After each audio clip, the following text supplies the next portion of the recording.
Edinburgh in 1707 was one of the most crowded cities in Europe. Over 50,000 people crammed into a space smaller than most modern neighbourhoods. The buildings climbed 14 stories high because there was nowhere else to go. And the smell? People said you could detect Edinburgh from 15 miles away on a windy day. Here's what it was actually like to survive in the city they called Auld Reekie. Now look, if you're lying there comfortable and warm, maybe settling in for the night, and you happen to enjoy stories like this one, why not leave a comment telling me where you're listening from and what time it is there? I genuinely love reading those, and if you haven't already, a subscription would mean a lot. It helps more than you know. Right. So let's talk about your current situation for a second. You're probably in a bed, a proper bed with a mattress, clean sheets, maybe a pillow that actually supports your neck. The room you're in, it smells fine, normal. You can breathe without thinking about it. Now forget all of that. Because you're about to wake up in 1745 Edinburgh, and nothing, absolutely nothing, is going to be fine. Your eyes open. It takes a moment to remember where you are. The ceiling above you is low. The wood is dark with years of smoke and grease and things you'd rather not identify. A thin grey light filters through a window no bigger than your hand, and even that's obscured by rags stuffed into cracks where the glass should be. Your name is Jamie. You're 16 years old, and you're an apprentice to a wig maker on the high street. The first thing that hits you is the cold. Not the crisp cold of a winter morning in the countryside. This is a damp, penetrating cold that's worked its way into your bones while you slept. The blanket covering you, if you can call it that, is a rough piece of wool that smells strongly of whoever slept under it before you, and before them, and before them. You're sharing this room with 3 other apprentices. All of you sleep on pallets stuffed with straw that hasn't been changed in months. The straw crunches when you move, and you've learned to check for vermin before settling in each night. Not that it helps much. The second thing you notice is the smell. Now, I need you to understand something. Your nose has somewhat adjusted to this over the years you've been here, but that doesn't mean you don't notice it. You absolutely do. It's just that you've learned to breathe through it. The smell is a layering of many things. The top note, if we're being generous, is smoke. Coal smoke and wood smoke from thousands of fires burning in thousands of rooms in tenements stacked so close together that you could reach out your window and shake hands with your neighbour across the close. Under that is the smell of unwashed bodies, yours included. You haven't had what you'd call a proper bath in 3 months. Nobody has. Bathing is considered dangerous by most people, opens up the pores to bad air, invites disease. Better to stay dirty and healthy, that's the common wisdom.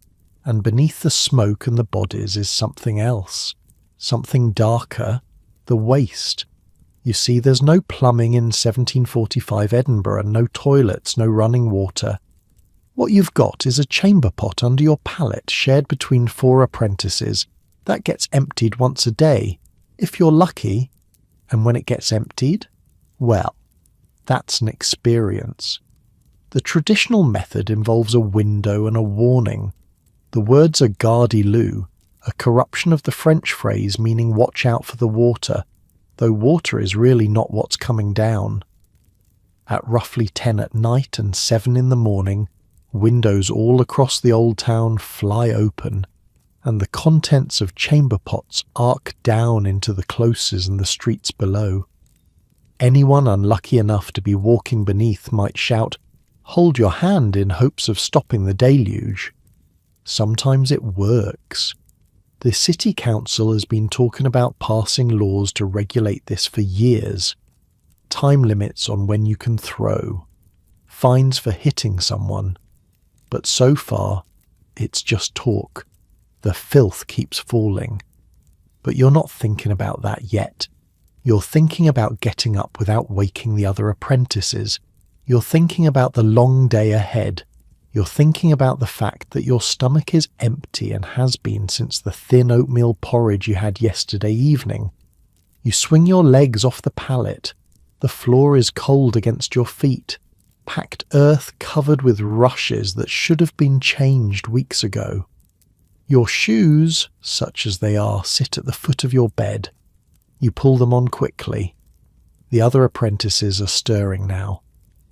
Malcolm, the eldest at 19, grunts something unintelligible and pulls his blanket tighter. Duncan, who's about your age, has developed a cough that's been getting worse for the past month. You try not to think about what that might mean. The room you're in is on the 5th floor of a tenement on one of the narrow closes that snake down from the high street. Below you are 4 floors of humanity. Above you are another 9. In this single building, there are probably 200 people. Merchants and lawyers on the middle floors where the stairs aren't too bad and the waste from above doesn't reach. Poor folk like you up high, where the rent is cheaper and the climb is murder. And in the cellars at the bottom, in spaces that never see sunlight, live the people who have even less than you do. This mixing of classes is one of Edinburgh's peculiarities. A lord might live 2 floors above a chimney sweep. A professor at the university might share a staircase with a prostitute. Everyone uses the same close to enter and exit. Everyone breathes the same foul air. You make your way to the door of your room. It opens onto a narrow stone staircase that spirals down through the building. The stairs are worn in the middle from centuries of feet. They're also slick with moisture and other things you don't want to examine too closely in the dim light. As you descend, you pass doors leading to other rooms, other lives. Behind one, a baby is crying. Behind another, a man and woman are arguing in voices so loud that the words echo in the stairwell. Something about money, something about bread, the universal subjects. The smell gets worse as you go down. By the time you reach the close at street level, it's become a physical presence, a thickness in the air. The close itself is barely wide enough for 2 people to pass each other. The walls rise on either side like cliffs. The upper stories jutting out over the street, blocking what little sky there might have been. The cobblestones beneath your feet are covered with a layer of muck that defies description. Horse dung from the few animals that can navigate these narrow passages. Human waste from the nightly ritual. Food scraps. Dead things you step around without looking too closely. And yet, life goes on here. A woman emerges from a doorway carrying a bucket. She nods at you. You nod back. A dog is nosing through a pile of refuse near the entrance to the close. Somewhere above you, a window opens and a voice shouts something. You quicken your pace instinctively. The close opens onto the high street and suddenly the world expands. The high street is the spine of Edinburgh. It runs from the castle at the top of the ridge down to Holyrood Palace at the bottom. On either side, the closes branch off like ribs, leading to hidden worlds of tenements and courts.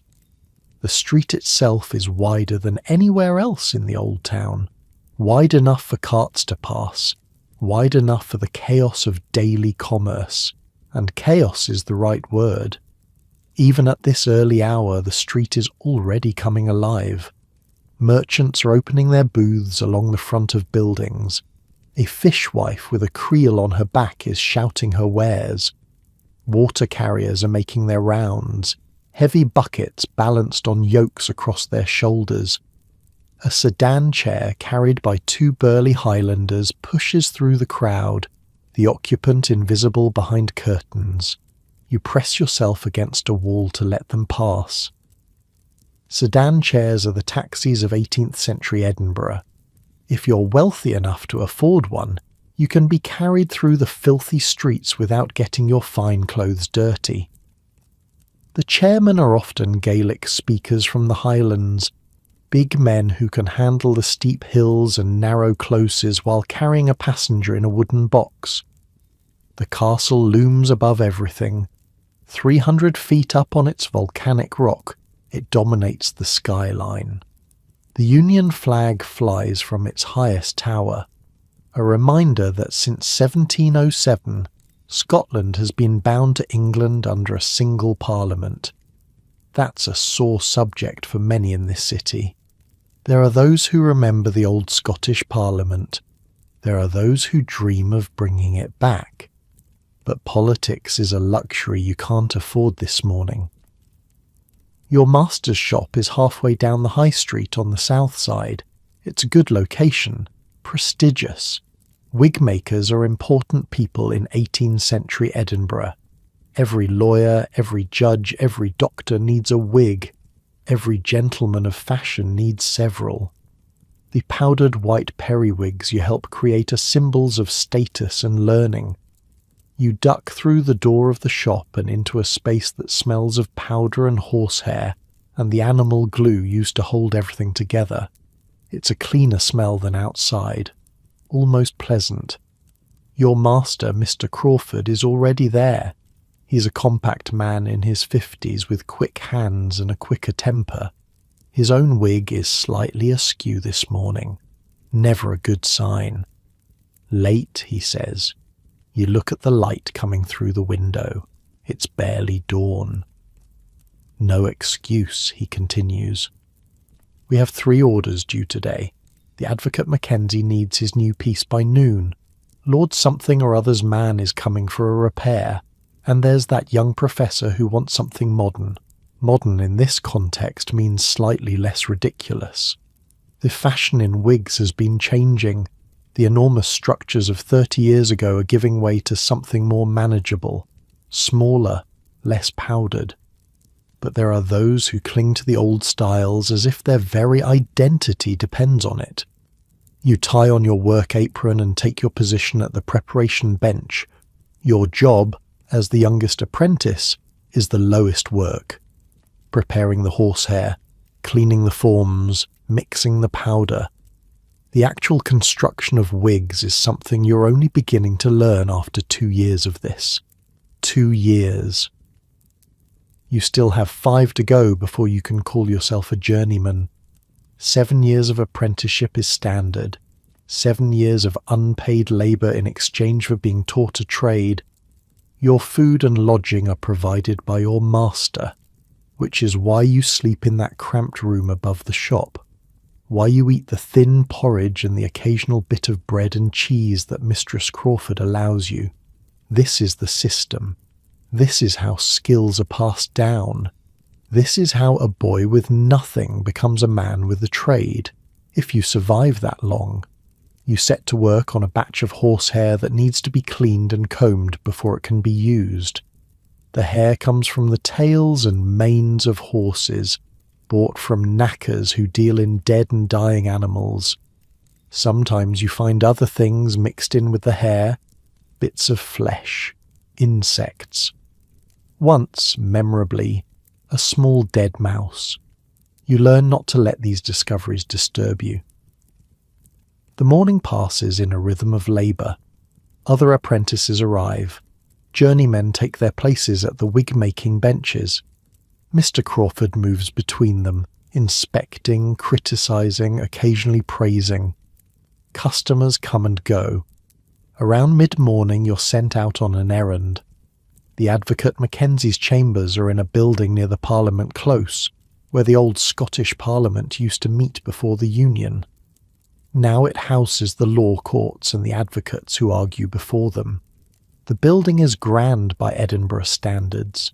Stone columns, wide stairs, a sense of permanence and power.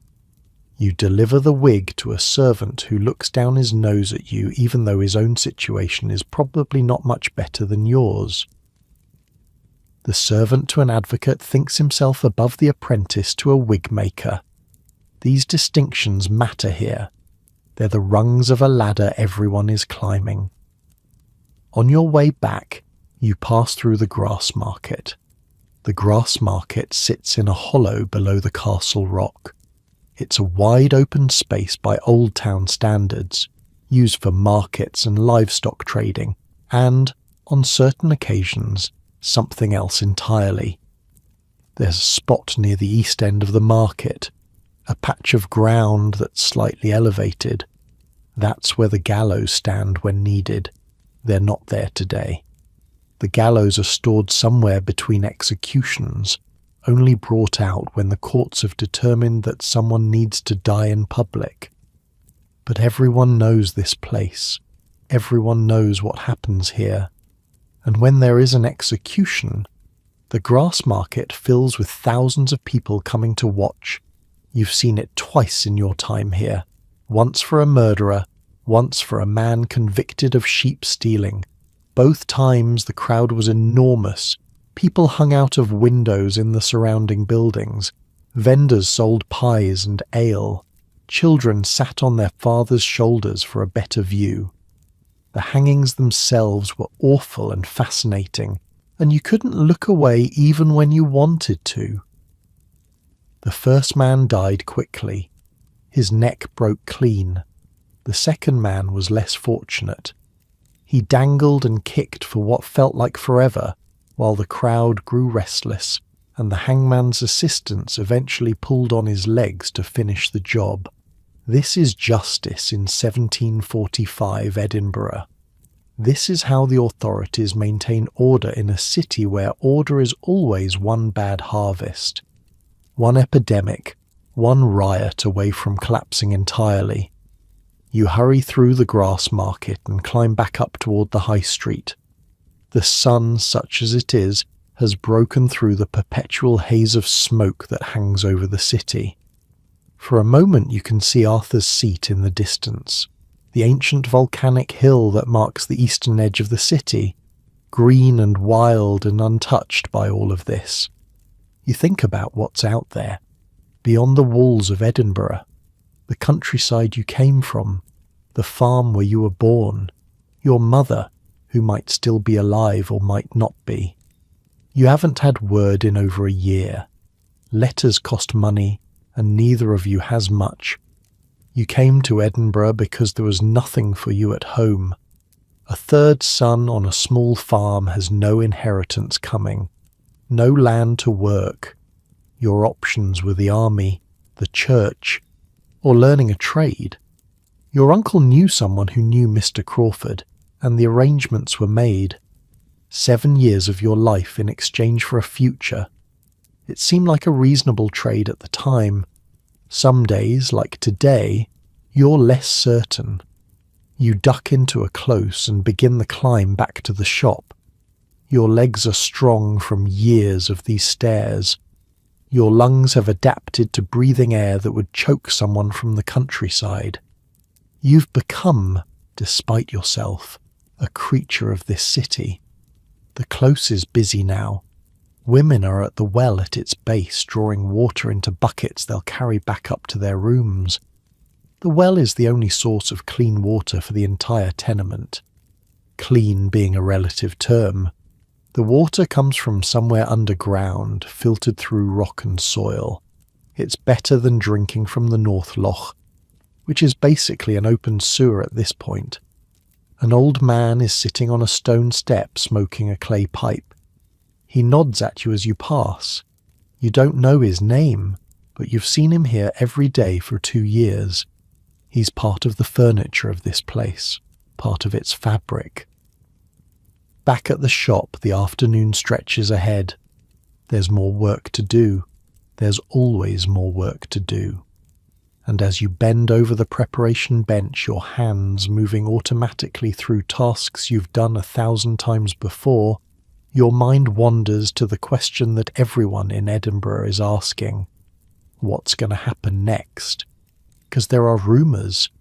There have been rumours for months now about a young man across the water, a prince in exile, a Stuart prince who claims that the throne of Britain rightfully belongs to his father, who claims that the German king in London is a usurper.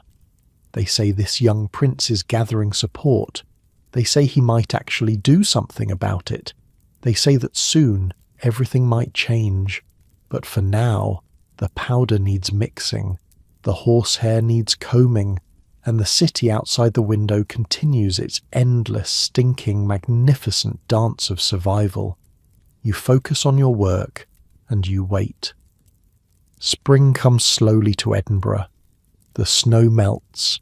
The ice on the North Loch cracks and breaks apart, great sheets of it tilting and sliding and finally dissolving into dark water. The first green appears on Arthur's Seat, that ancient volcanic hill that watches over the city. Birds return, swallows darting between the tenements, sparrows nesting in the eaves. Water flows again through the gutters and closes, carrying away the winter's accumulated filth. The smell changes, not better exactly, different. The smell of thaw, of renewal, of a city shaking off the cold and remembering what warmth feels like. The days grow longer, the sun climbs higher in the sky, and Edinburgh, battered and bruised by everything it's been through, begins to breathe again. It's 1747 now, a new year, a year that doesn't have rebellion in it, a year that might, if you're lucky, be ordinary. You've almost forgotten what ordinary feels like. The past 2 years have been anything but. Occupation and war, hope and despair, friends lost and lovers departed. It's hard to remember the time before all that. Hard to remember what you worried about when there wasn't a war to worry about. But ordinary is coming back. You can feel it in the streets. In the rhythm of commerce resuming, in the way people talk to each other again without always glancing over their shoulders, you're still at your bench, still shaping horsehair, still mixing powder. The work hasn't changed. The shop hasn't changed. But you have. You can feel it in the way you hold your tools, in the steadiness of your hands, in the way Mr. Crawford has started trusting you with more difficult pieces. You're becoming good at this. Not just competent, actually good. It surprises you sometimes. You never wanted to be a wig maker. It was just what happened to you. The path your life took because you were a third son with no inheritance and no other options. But somewhere along the way, between the rebellion and the recovery, you started caring about the craft. There's something peaceful about it. The quiet repetition. The slow transformation of raw materials into something finished and fine. The satisfaction of seeing a completed wig, knowing your hands made it. Mr. Crawford notices. He doesn't say much. He never does. But he gives you better work now, more interesting commissions, and sometimes, when you finish a particularly difficult piece, he nods, just once, just slightly. That nod means more than you'd expect. Duncan is healthy again, fully healthy, for the first time in over a year. His cough is gone, his colour is good. He's put on weight, enough that his face doesn't look hollow anymore. He works beside you at the bench, and sometimes he hums as he works. Old songs, familiar songs, the kind you're not supposed to sing anymore. But humming isn't the same as singing, and nobody's going to report him for humming. William finished his Bible again, cover to cover. He's on his third reading now. You asked him once what he was looking for. He thought about it for a long time. Something that makes sense, he said finally. Something that explains why things happen the way they do. Did you find it? He shook his head slowly. But I'm going to keep looking. You understood that. The looking is the point sometimes. The trying to understand. Even if the answers never come. The city is changing. Not in dramatic ways. not in ways that everyone notices. But if you pay attention, you can see it. New faces on the high street. Families who moved away during the Troubles are coming back. New businesses opening in the closes. A printer's shop where a chandler used to be. A coffee house where an old tavern stood. The city is rebuilding itself, one small change at a time. The advocates and merchants who fled during the occupation have mostly returned, and they've brought money with them. Money that flows through shops and taverns and markets. Money that makes things move. You see it in the quality of the wigs Mr. Crawford is asked to make. Finer materials, more elaborate styles. The wealthy are feeling confident again. They're spending again. The garrison is still here. Red coats still patrol the streets. You see them every day, walking their rounds, watching the crowds. But they're less visible now than they were, less aggressive. The rebellion is over. The threat is past. They're just maintaining order now, not suppressing revolt. Some of them even smile occasionally. Some of them have started courting Edinburgh girls, planning futures in a city that isn't at war. The executions have stopped. The gallows in the grass market stand empty.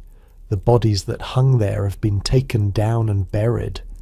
People still avoid walking too close to where they stood, but that will fade too, eventually. Memory is long but not eternal, and people are talking about something new, something called improvement, better roads, better buildings, a new town maybe, on the land north of the old town, a town with wide streets and open squares and buildings that don't lean into each other like drunks supporting themselves. You hear men in coffee houses debating it, architects, planners, men who think Edinburgh can be more than what it is, more than this medieval maze of closes and wynds and tenements piled on tenements. Maybe they're right. Maybe someday there'll be a different Edinburgh, a cleaner one, a brighter one. A city that doesn't smell of smoke and waste and too many people crammed into too little space. But that's a future you can barely imagine. For now, this is still home. These closes, these stones, this view of the castle from your window, that great fortress watching over everything. The letter comes in April. A caddie delivers it to the shop on a Tuesday afternoon. A different caddie than before. Younger, maybe 16. He has the look of someone who's new to the job, still learning the routes, still memorizing the faces. He asks for the wigmaker's apprentice named Jamie. You take the letter with hands that tremble slightly. The paper is worn, folded and refolded, water-stained in places as if it travelled through rain. It's been on a long journey to reach you, passed from hand to hand, carried by people you'll never meet, through places you'll never see. You turn it over, no seal, no markings, just your name, written in careful letters. You recognise the handwriting, Agnes. Your heart does something strange, speeds up and slows down at the same time. You've thought about this moment so many times, wondered what you'd feel, wondered if there would ever be a letter at all, and now it's here, in your hands, real. You take the letter to the back room. You don't want to read it in front of anyone. Whatever it says, you want to feel it privately first. You want to have the moment to yourself before you have to share it with the world. You unfold the paper carefully. The ink is faded in places, washed pale by whatever weather it travelled through. Some of the words are hard to make out, but you manage. You read slowly, sounding out each word, making sure you understand. Jamie. I'm writing this from a place I can't name. I'm safe. I'm alive. That's all that matters right now. The past months have been difficult. My mistress's cousin in Stirling wasn't as distant from the cause as we'd hoped. There were questions, there were soldiers. We had to move again, and again. For a while, I wasn't sure we'd survive, but we did. We found a place that's quiet, safe. Nobody asks questions here. Nobody cares about the rebellion or who supported whom. It's just a small town by the sea where people fish and farm and mind their own business. I think about you. More than I should, probably. I think about the landing on the 3rd floor, about the conversations we had, about that last night, about the promise I made. I haven't forgotten, but I don't know when I can come back, or if I can. The world is still too dangerous. My mistress is still afraid, and I have to take care of her. She's old and tired, and she's lost everything she had. I'm all she has left, so I'm writing to tell you the truth. I don't know when I'll see you again. It might be years. It might be never. I can't ask you to wait for me. That wouldn't be fair. You have your own life to live, your own path to walk. But I wanted you to know that I'm alive, and that I haven't forgotten you, and that somewhere in a little town by the sea there's a girl who still remembers a wig-maker's apprentice who was kind to her when kindness was rare. Whatever happens, Jamie, whatever your life becomes, I hope you find happiness. I hope you find peace. I hope the world is gentler to you than it was to us. Be well, be safe, be happy. Agnes. You read the letter 3 times, then you fold it carefully and put it in your pocket against your chest. She's alive. That's what matters. She's alive, and she's safe, and she hasn't forgotten. The rest you'll figure out. Somehow, someday. The way people always figure things out. Summer arrives in full force. The long days, the heat that makes the closes feel like ovens, the smell that rises from everywhere and never quite goes away. You're used to it now. It doesn't bother you the way it used to. This is just what Edinburgh is, what it's always been, what it will probably always be. You turn 18 in July. Nobody celebrates. Birthdays aren't celebrated much among apprentices.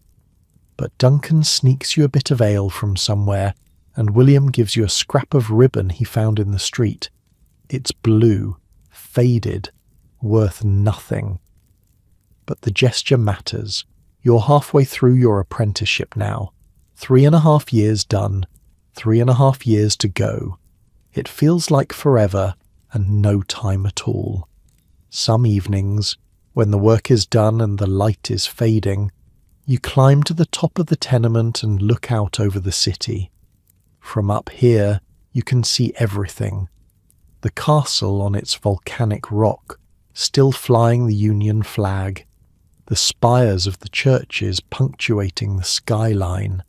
The dense assembly of stone and slate spreading eastward along the ridge toward Holyrood. The Firth of Forth in the distance, catching the last light of the sun. It's beautiful. In its own strange way, it's beautiful. This city has seen so much. Wars and plagues and rebellions, kings and princes and men who believed they could change the world. Most of them failed. Most of them are forgotten now, but the city remains.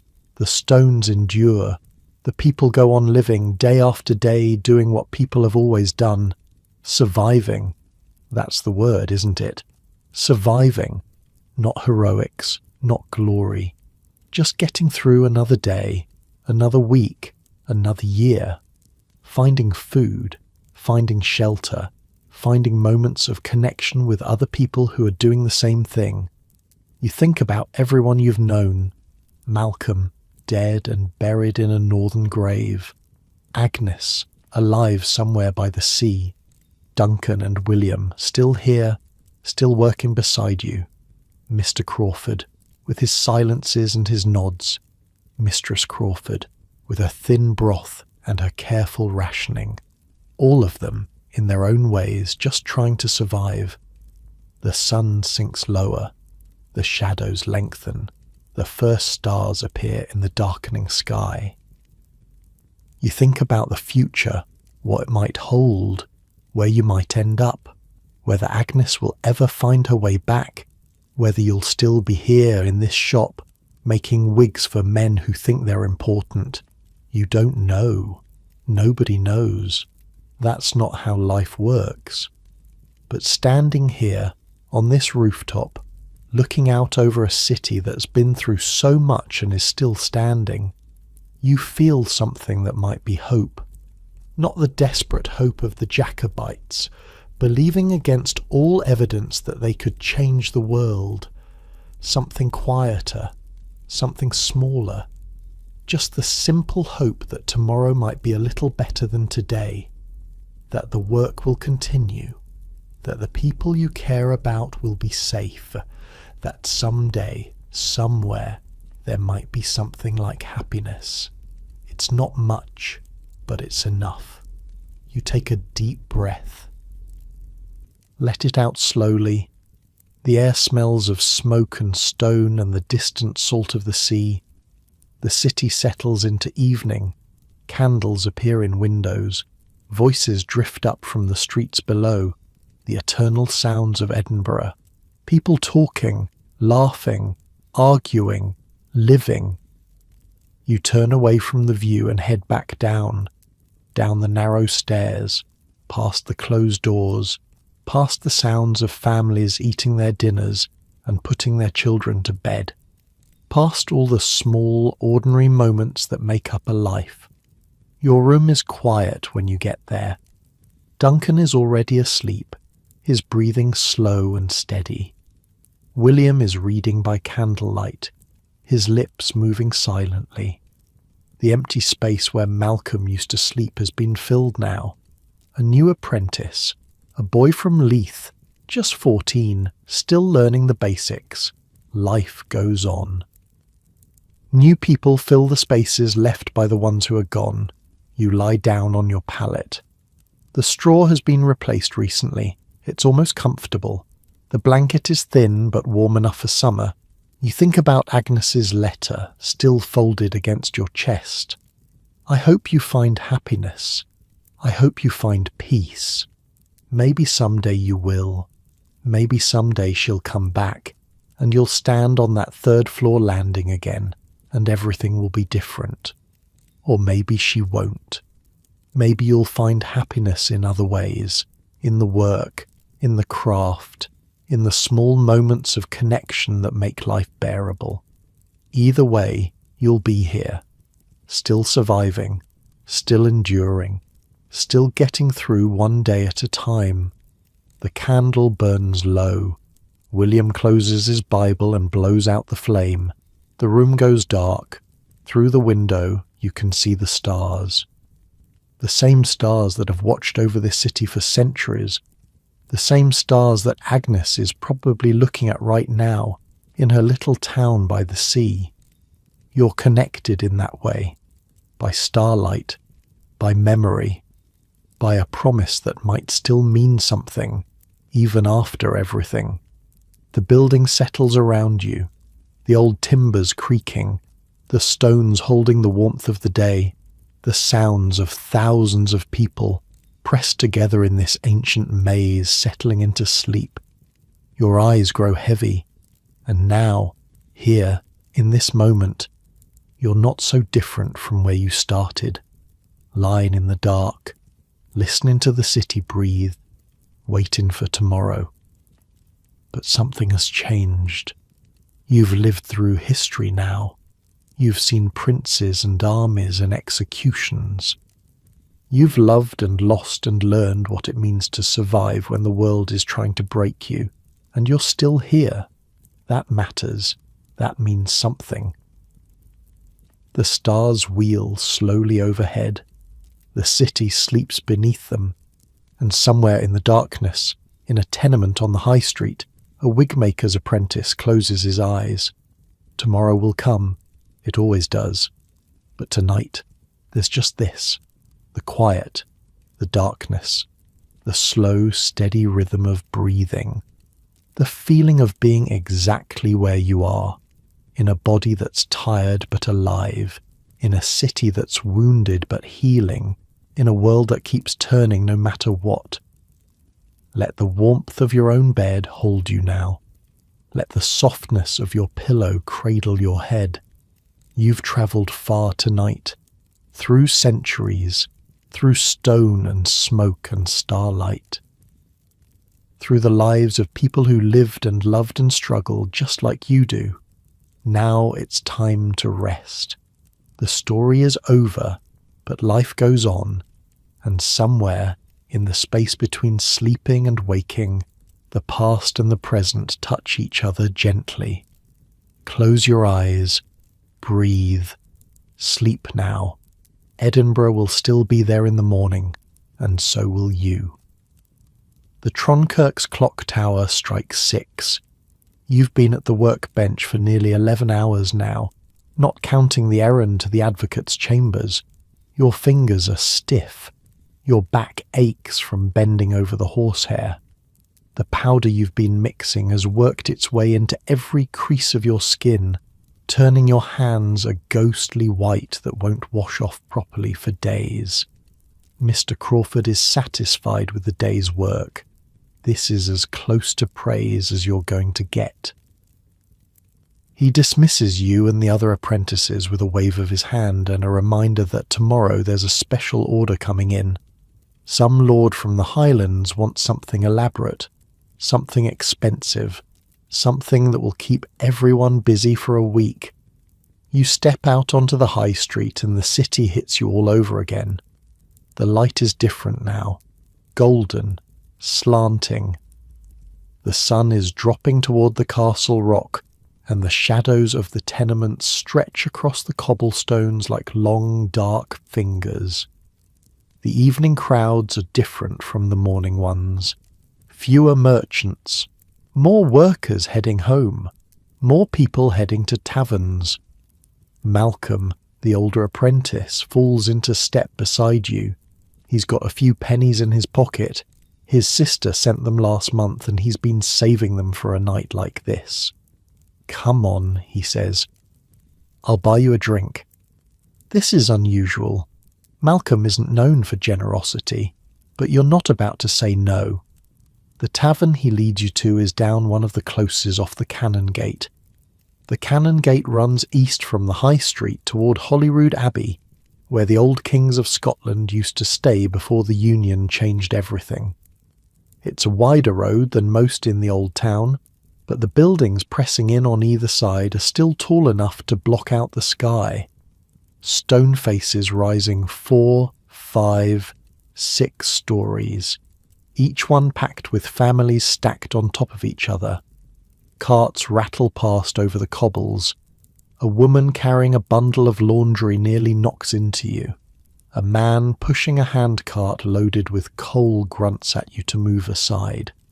This is the rhythm of evening in Edinburgh.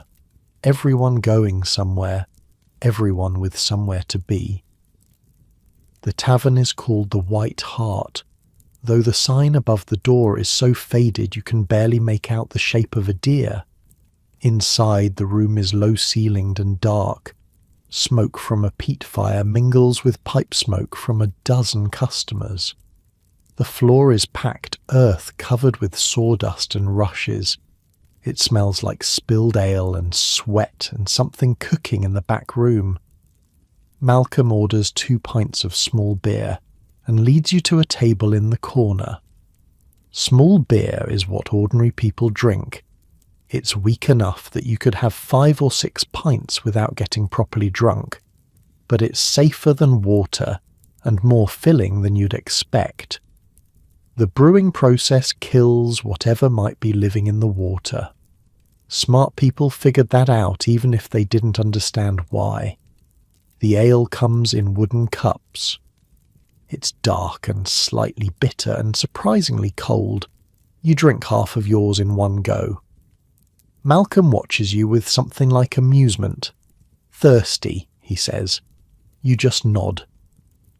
Around you, the tavern is filling up. Workers from the nearby breweries and tanneries, a few sailors up from Leith, the port town a mile to the north. Some men who look like they might be lawyers or clerks, their wigs slightly askew after a long day. The social mixing continues even here. A tavern is neutral ground. Everyone's money spends the same. The food arrives without being ordered. It's what everyone gets. A bowl of broth with some bits of gristle floating in it, and a heel of bread that's probably 2 days old. Malcolm pays for both of you. This is what working people eat. If you're lucky, you might get a piece of fish on Fridays. If you're really lucky, you might taste actual meat once or twice a month. Butcher's meat, they call it.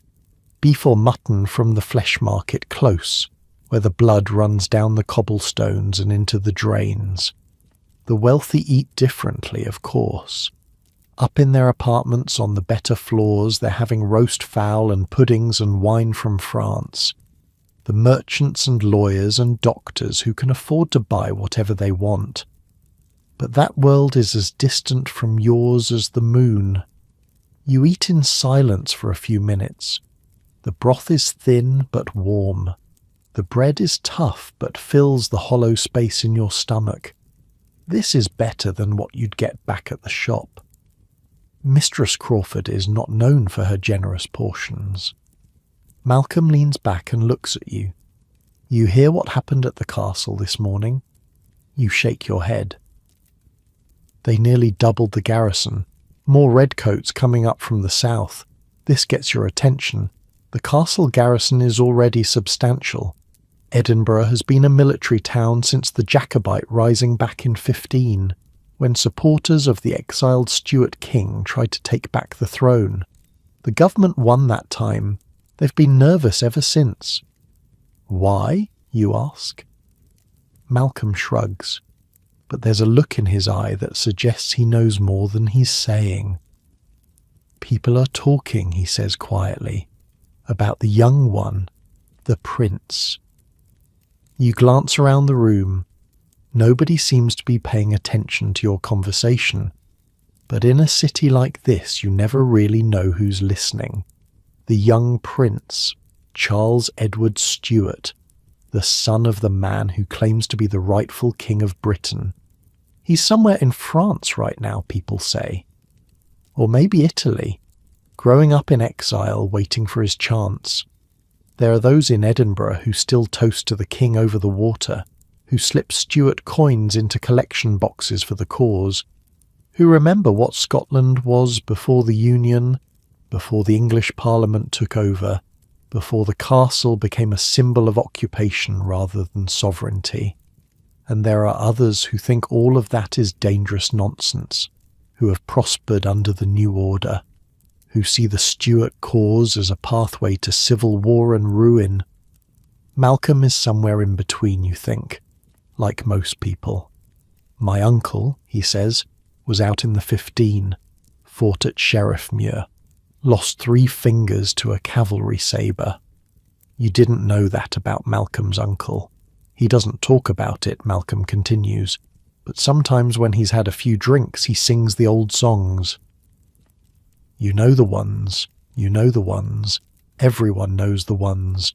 Songs about bonny princes and rightful kings and the dream of Scotland restored. You've heard them sung quietly in back rooms. You've heard them hummed by old women who remember different times. Dangerous songs. Nothing's going to happen, you say. It's been 30 years since the last rising. They lost. It's over. Malcolm just looks at you. Then he finishes his beer and signals for 2 more. The evening deepens. More people crowd into the tavern. A fiddler sets up in the corner and starts playing something lively. Conversation gets louder. Someone starts singing along. The mood shifts from tired workers taking the edge off to something more festive. You realise you haven't thought about horsehair or powder or Mr. Crawford for almost an hour. This feels like an achievement. A girl brings over your second round of beer. She's young, maybe your age, with dark hair and a face that is either tired or bored or both. She catches you looking and holds your gaze for just a moment before moving on to the next table. Malcolm notices. "Don't even think about it," he says. "Her father owns this place. He'd kill you. You weren't thinking about it." "Not really. But now you're thinking about it." Outside the window, the light has faded completely. Edinburgh at night is a different city. The same streets that bustle with commerce during the day become something else after dark. Something more dangerous. There are no streetlights, no lamp posts.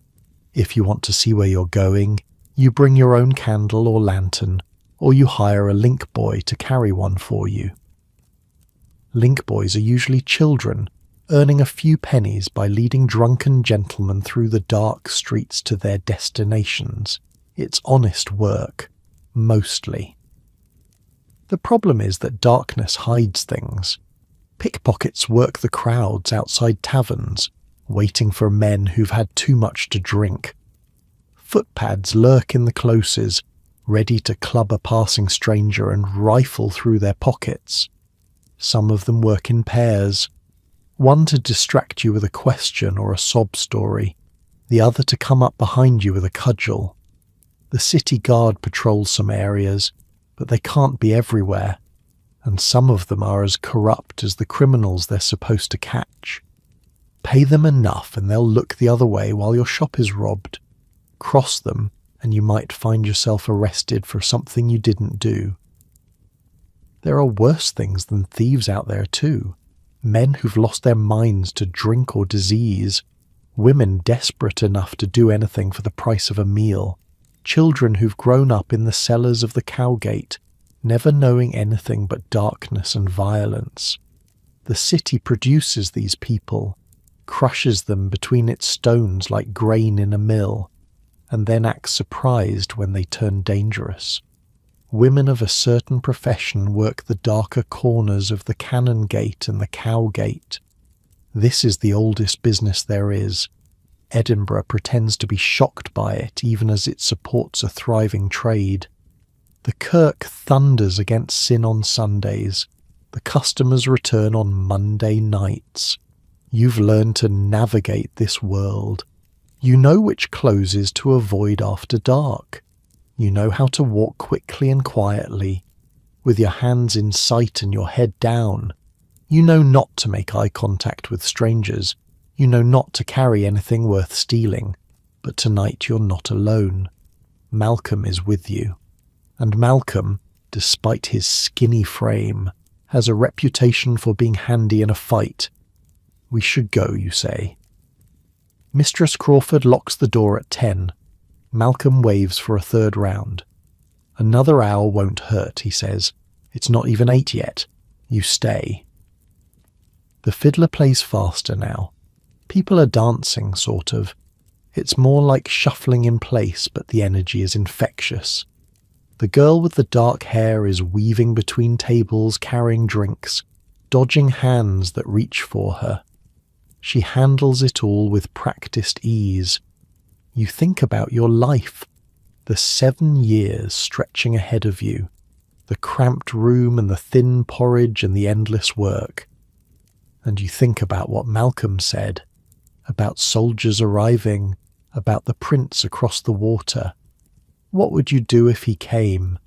The question arrives unbidden and sits there in your mind like a stone in your shoe. What would you do? Would you fight for a king you've never seen, for a cause that lost 30 years ago? Would you risk everything for the dream of Scottish independence? Or would you keep your head down, keep working, keep surviving the way you have been? You don't know. You're 16 years old. You're an apprentice wig maker. You own nothing but the clothes on your back and a knife your father gave you before he died. You are nobody. Nothing. And yet, something is stirring in this city. You can feel it.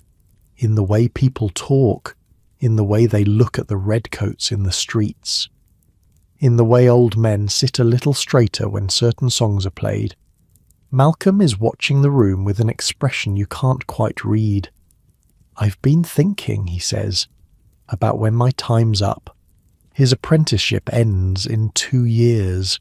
He's been at it longer than you. I might not stay in Edinburgh," he continues, "might head north. My uncle has connections in the Highlands. That's new information. Malcolm has never talked about leaving before." "Why?" you ask. He doesn't answer directly, just takes another drink of his beer. "Things are going to change," he says finally, "one way or another. Better to be somewhere you can see it coming." The fiddler stops playing. The room seems suddenly quieter. Someone opens the door and a blast of cold night air cuts through the warmth of bodies and fire. A man enters, big, red coat, a soldier. The conversation doesn't exactly stop, but it shifts, gets quieter, more careful. Everyone is aware of the uniform in the room. The soldier walks to the bar and orders something. His accent is English, Southern English. He's a long way from home. This is part of what the garrison means. These men don't belong here. They've been sent here to keep order, to prevent rebellion, to remind everyone that Scotland is now part of something larger, something ruled from London. Some people in this tavern probably work with soldiers, supply them, serve them, take their money. Others probably hate them with a quiet, burning hatred that never quite goes out. The soldier gets his drink and finds a seat near the fire. He doesn't seem interested in causing trouble. He's just a man far from home, looking for warmth and alcohol like everyone else. But his presence changes the room. Malcolm stands up. "Time to go," he says. Now you agree with him. You make your way to the door, past the soldier who doesn't look up, past the bar where the dark-haired girl is wiping down the wood with a rag, past the fiddler who's packing up his instrument. The cannon gate is dark and cold. Your breath makes clouds in the air. The stars are invisible behind the perpetual haze of smoke that hangs over the city. Malcolm walks beside you in silence. The streets are mostly empty now, just a few figures moving between pools of shadow. A link boy passes with his torch, leading a gentleman who's clearly had too much to drink. Somewhere in the distance a dog barks. You climb up through the closes toward the high street.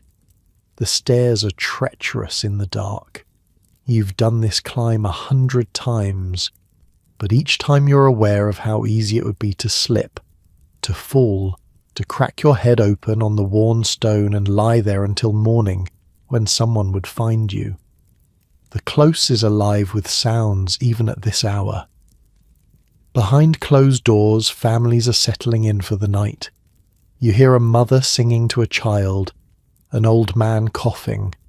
Somewhere above you, the rhythmic creak of a bed that means someone is either praying or doing something else entirely. Light enters these spaces in shafts during the day. At night there's nothing, just the feel of the walls on either side guiding you upward, just the smell of smoke from 1,000 fires and the ever-present stench of everything else that accumulates in places where too many people live too close together. A cat darts across your path. You nearly trip over it. Malcolm swears quietly. Privacy here is not a right, it's a rare luxury. Everyone knows everyone's business. Everyone hears everyone's arguments, everyone's love-making, everyone's grief. The walls are thick stone, but the doors are thin wood, and the ceilings are just the floorboards of whoever lives above. This is how Edinburgh lives, stacked and packed and pressed together until you can't tell where one family ends and another begins. Survival in Edinburgh means paying attention, always. You reach the shop without incident. The door is still unlocked. Mistress Crawford is sitting by the fire knitting something. She looks up when you enter but says nothing. She's used to apprentices coming home smelling of ale. You climb the stairs to your room. Duncan is already asleep, his coughing quieter now. The third apprentice, a boy named William who rarely speaks, is reading a book by candlelight. He must have saved for months to afford that candle. You strip off your outer clothes and climb onto your pallet. The straw crunches beneath you. The blanket smells the same as always. But something feels different tonight. Maybe it's what Malcolm said. Maybe it's the soldier in the tavern. Maybe it's just the ale working on your tired brain. But as you lie there in the dark, listening to the sounds of the city settling around you, you feel like you're waiting for something, like the whole city is waiting.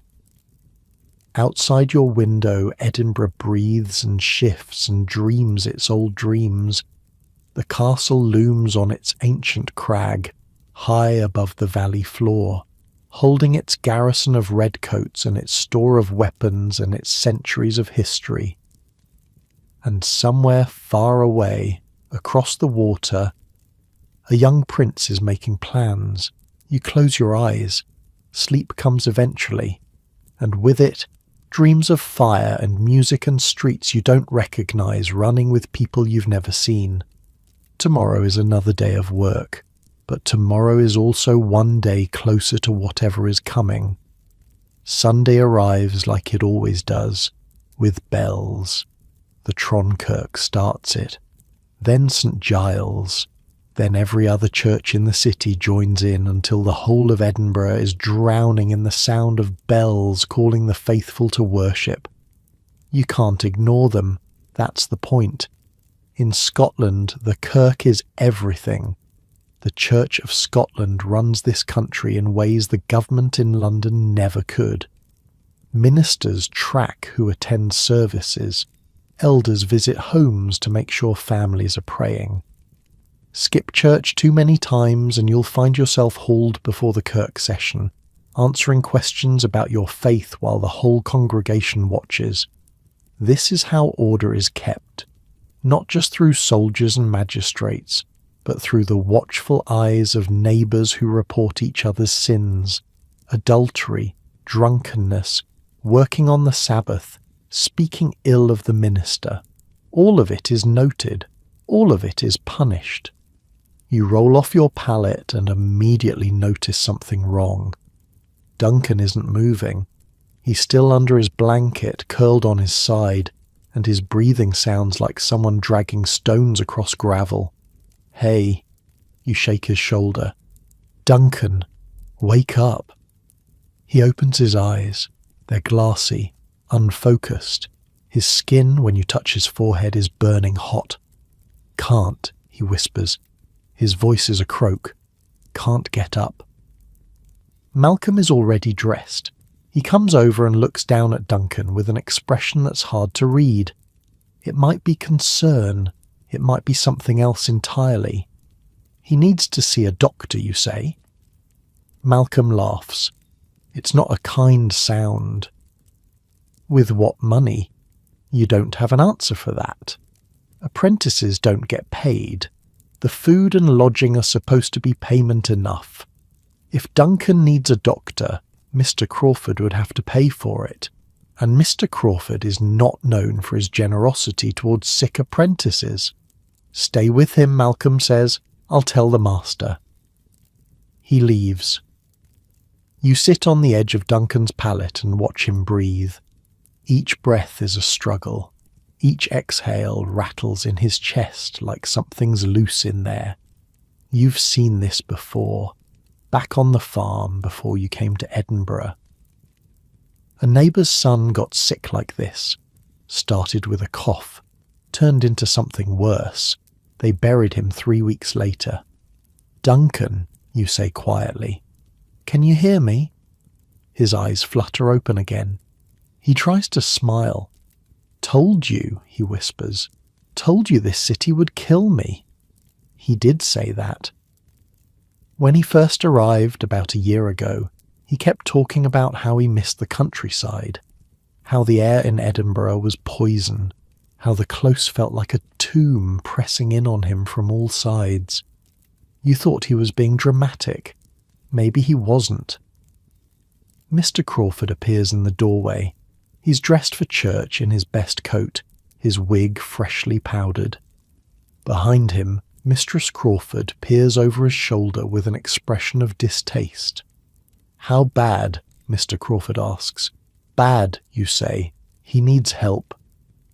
Mr. Crawford sighs. The sound of a man being asked to spend money he doesn't want to spend. "I'll send for the apothecary," he says finally, "after church. You stay here with him. Give him water if he'll take it, and then he's gone. Both of them are. Off to St. Giles to sit in their pew and pray for their souls and pretend they're good Christian people. You're left alone with Duncan and the sound of his breathing. The water situation is a problem. There's a pitcher in the corner of the room. It's empty.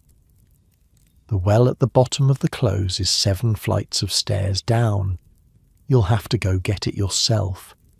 You leave Duncan wrapped in his blanket and make your way down the spiralling staircase. The building is quiet now. Everyone is either at church or pretending to be asleep. Sunday is supposed to be a day of rest, but someone still has to fetch water. Someone still has to empty the chamber pots. Someone still has to feed the animals that don't care what day of the week it is. The close at the bottom is empty.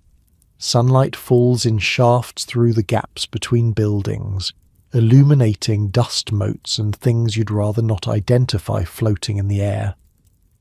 The well is a simple stone structure with a wooden bucket on a rope. You lower the bucket, hear the splash when it hits water, wait for it to fill, and then haul it back up. Your arms are strong from years of this work. The bucket is heavy but manageable. You pour the water into your pitcher, careful not to spill any. Water is precious. Every drop you waste is another trip down those stairs. A woman appears from a doorway across the close. She's carrying her own bucket, heading for the same well. Young, maybe a few years older than you. Dark hair pinned up under a cap. A servant's dress, plain but clean. She sees you and nods. You nod back. For a moment, neither of you speaks. Just 2 people in an empty close on a Sunday morning, doing the work that doesn't stop for the Sabbath. "Your friend," she says, "the one who's sick, is he any better?" You're startled that she knows. But of course she knows. Everyone knows everything in a building like this. The walls might be thick, but word travels through them like water through cracks. Worse, you say. She lowers her bucket into the well. "My mistress has some herbs," she says, "for fever. I could bring some up if you want." You hesitate. Charity isn't free in Edinburgh. Everything has a price, even kindness. "Why would you do that?" She shrugs. "Because he's sick. Because it's Sunday. Because my mother died of the fever when I was small and nobody helped her." She says this matter-of-factly. No self-pity, just a statement of how things are. "What's your name?" you ask. "Agnes," she says. "Agnes MacLeod. I work for Mistress Douglas on the 3rd floor. Jamie, you say. Wigmaker's apprentice. 5th floor." She pulls up her bucket and fills her own pitcher. "I'll bring the herbs later," she says, "after my mistress is asleep." Then she's gone, back through the doorway she came from, leaving you standing alone by the well with a full pitcher of water and a strange feeling in your chest. You climb back up the 7 flights of stairs. Your legs burn by the time you reach the top. This is what life is, climbing stairs with heavy loads, over and over, until your body gives out or you find some way to escape. Duncan is asleep when you return, or unconscious. It's hard to tell the difference. You pour some water into a cup and try to get him to drink. Most of it dribbles down his chin, but some goes in. That's something. The bells have stopped ringing. The city is quiet now. Everyone is in church, listening to sermons about hellfire and damnation, about the wages of sin and the promise of salvation. You should be there too. Missing church is noted. The elders keep track of who attends and who doesn't. Persistent absence can mean fines, public shame, questions about your faith that nobody wants to answer. But someone has to stay with Duncan. Surely that's a good excuse. Surely caring for the sick is more Christian than sitting on a hard wooden pew listening to some minister drone on about things you barely understand. You sit by the window and look out at the city. From up here, on the 5th floor, you can see across the rooftops to where the land opens up beyond the walls. The city stretches eastward along the ridge, a dense assembly of stone and slate, church spires punctuating the skyline. The castle commands the western height, perched on its great rock like a stone fist raised against the sky. And there, beyond the low-lying ground and the still waters of what remains of the North Loch, Arthur's Seat rises, another volcanic remnant from ages before people walked this land, green and wild and untouched by the filth and noise of the city below. The view from here shows you exactly where you are, trapped between the medieval past and something else, something newer, something that might be better or might be worse. The city is changing. New ideas are spreading through the taverns and coffee houses. Men are talking about reason and progress and the future of mankind. But here, in these ancient tenements with their crumbling plaster and smoke-darkened stone, the past still holds on tight. Sometimes you imagine walking out there, climbing to the top of Arthur's Seat, looking down at the city and all its filth and noise and seeing it from the outside for once, being somewhere you can breathe without tasting smoke. But that's a fantasy. You have 5 more years of this. 5 more years of horsehair and powder and Mr. Crawford's criticism. 5 more years of thin porridge and shared pallets, and the endless climb up and down these stairs, if you survive that long, if the fever doesn't get you like it's getting Duncan, if the footpads don't catch you on a dark night, if 1,000 other dangers don't end your story before it really begins. The apothecary arrives in the late afternoon. He's a thin man with spectacles and a bag full of mysterious bottles. He examines Duncan with an air of boredom, as if sick apprentices are the most tedious thing he has to deal with, which they probably are. He takes Duncan's pulse. He looks at his tongue. He asks questions about what he's been eating, where he's been sleeping, whether he's been near any dead bodies or foul smells. The questions seem random to you, but apparently they mean something. Edinburgh has doctors, real doctors who've studied at the university and know Latin and can recite Hippocrates from memory. But those doctors charge prices that would equal a year of Mr. Crawford's rent. For people like you, there are apothecaries. Men who mix medicines according to formulas passed down through generations, who know which herbs treat which symptoms, who sometimes cure their patients and sometimes don't. Fever, he pronounces. Obviously. He prescribes a tincture that smells like something died in it, and instructions to keep the patient warm and give him broth if he'll take it. The medicine contains things you'd rather not think about. Apothecaries use everything.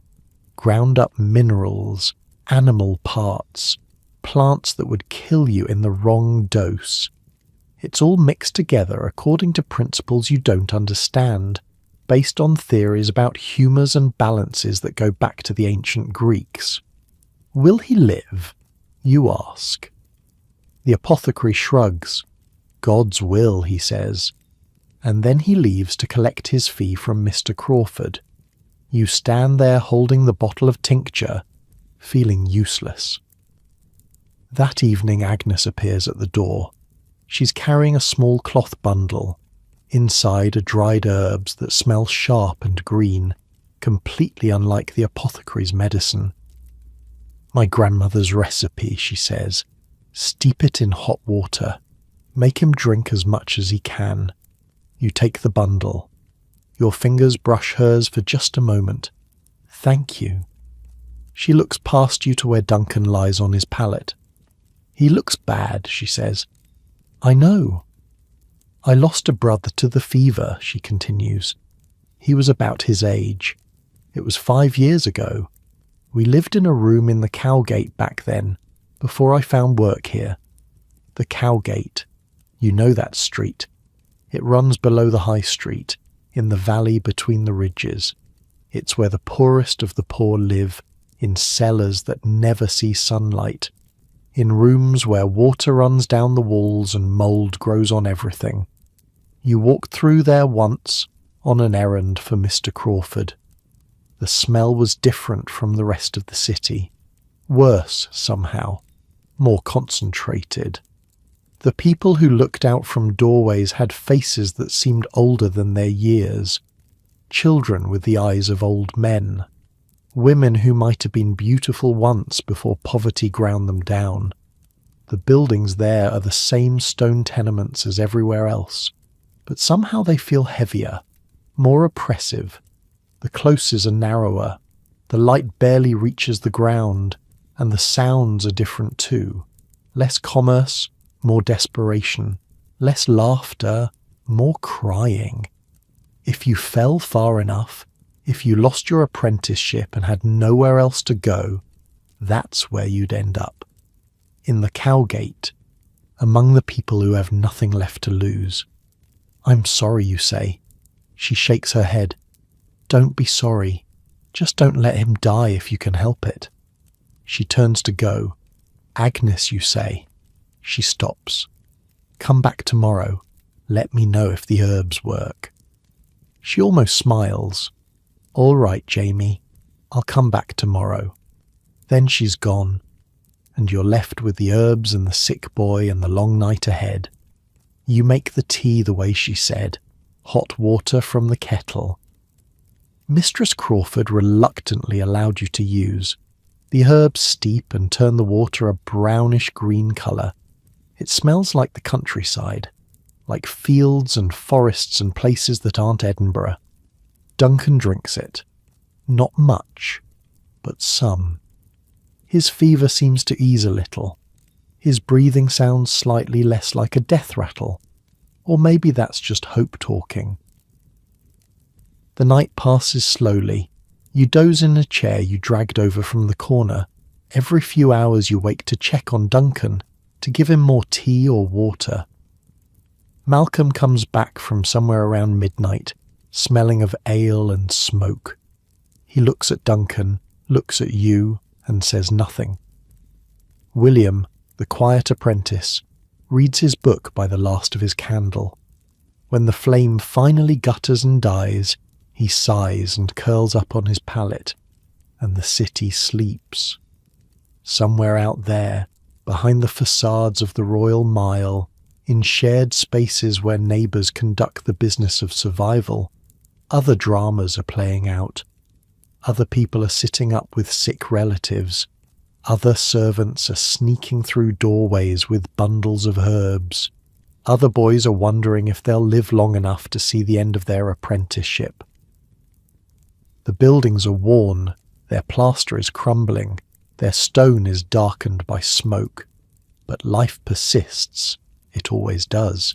People trade and argue and gossip and endure. They survive because the alternative is unthinkable. You look at Duncan's sleeping face. He seems peaceful now. The fever has broken at least partially. He's sweating, which is supposed to be a good sign. Maybe he'll make it. Maybe Agnes's grandmother's recipe is better than the apothecary's expensive tincture. Maybe there's still hope in this city of stone and shadow. You close your eyes and let yourself drift. Not quite asleep, but not quite awake either. Floating somewhere in between, where the sounds of Edinburgh fade to a distant murmur and the weight of everything doesn't press quite so heavily. Tomorrow is Monday. Tomorrow the work begins again. But for now, in this quiet hour before dawn, you allow yourself to rest. Duncan lives. By Monday morning his fever has broken properly. He's weak as a kitten and can't stand without help. But his eyes are clear again, and his breathing sounds like breathing instead of dying. Agnes's herbs worked better than the apothecary's medicine, or maybe both worked together, or maybe Duncan was just lucky. In Edinburgh, you take what you can get, and don't ask too many questions about where it came from. Mr. Crawford is relieved, not because he cares about Duncan particularly, but because a dead apprentice means explaining things to the guild. It means finding a replacement. It means disruption. You can go back to work, he tells you over breakfast. A thin porridge with a splash of milk and a piece of bread that's only 1 day old. Feast conditions. Duncan stays in bed. William, the quiet one, is assigned to watch him. You and Malcolm are needed in the shop. The Monday crowds on the high street are different from Sunday's emptiness. The city has woken up angry and hungry and ready to do business. Merchants are shouting prices. Carts are blocking the narrow passages between buildings. A fight has broken out somewhere near the Tron, and people are gathering to watch. Mr. Crawford sends you out almost immediately. He needs supplies. Horsehair from a dealer in the Cowgate, powder from an apothecary near the university, and something for dinner if you can manage it. Meat, if possible. The successful completion of the advocate's wig order has put him in a generous mood. You grab a basket and head out into the chaos. The high street is the city's spine. Everything flows through here. Every deal, every argument, every bit of news and gossip. Advocates in wigs walk beside sedan chairs carried by burly Highlanders. Servants haul barrels and sacks toward the closes where their masters live. A soldier in a red coat stands at the corner of a close, watching the crowd with eyes that miss nothing. You push through the press of bodies toward the flesh market. Every few steps someone is trying to sell you something.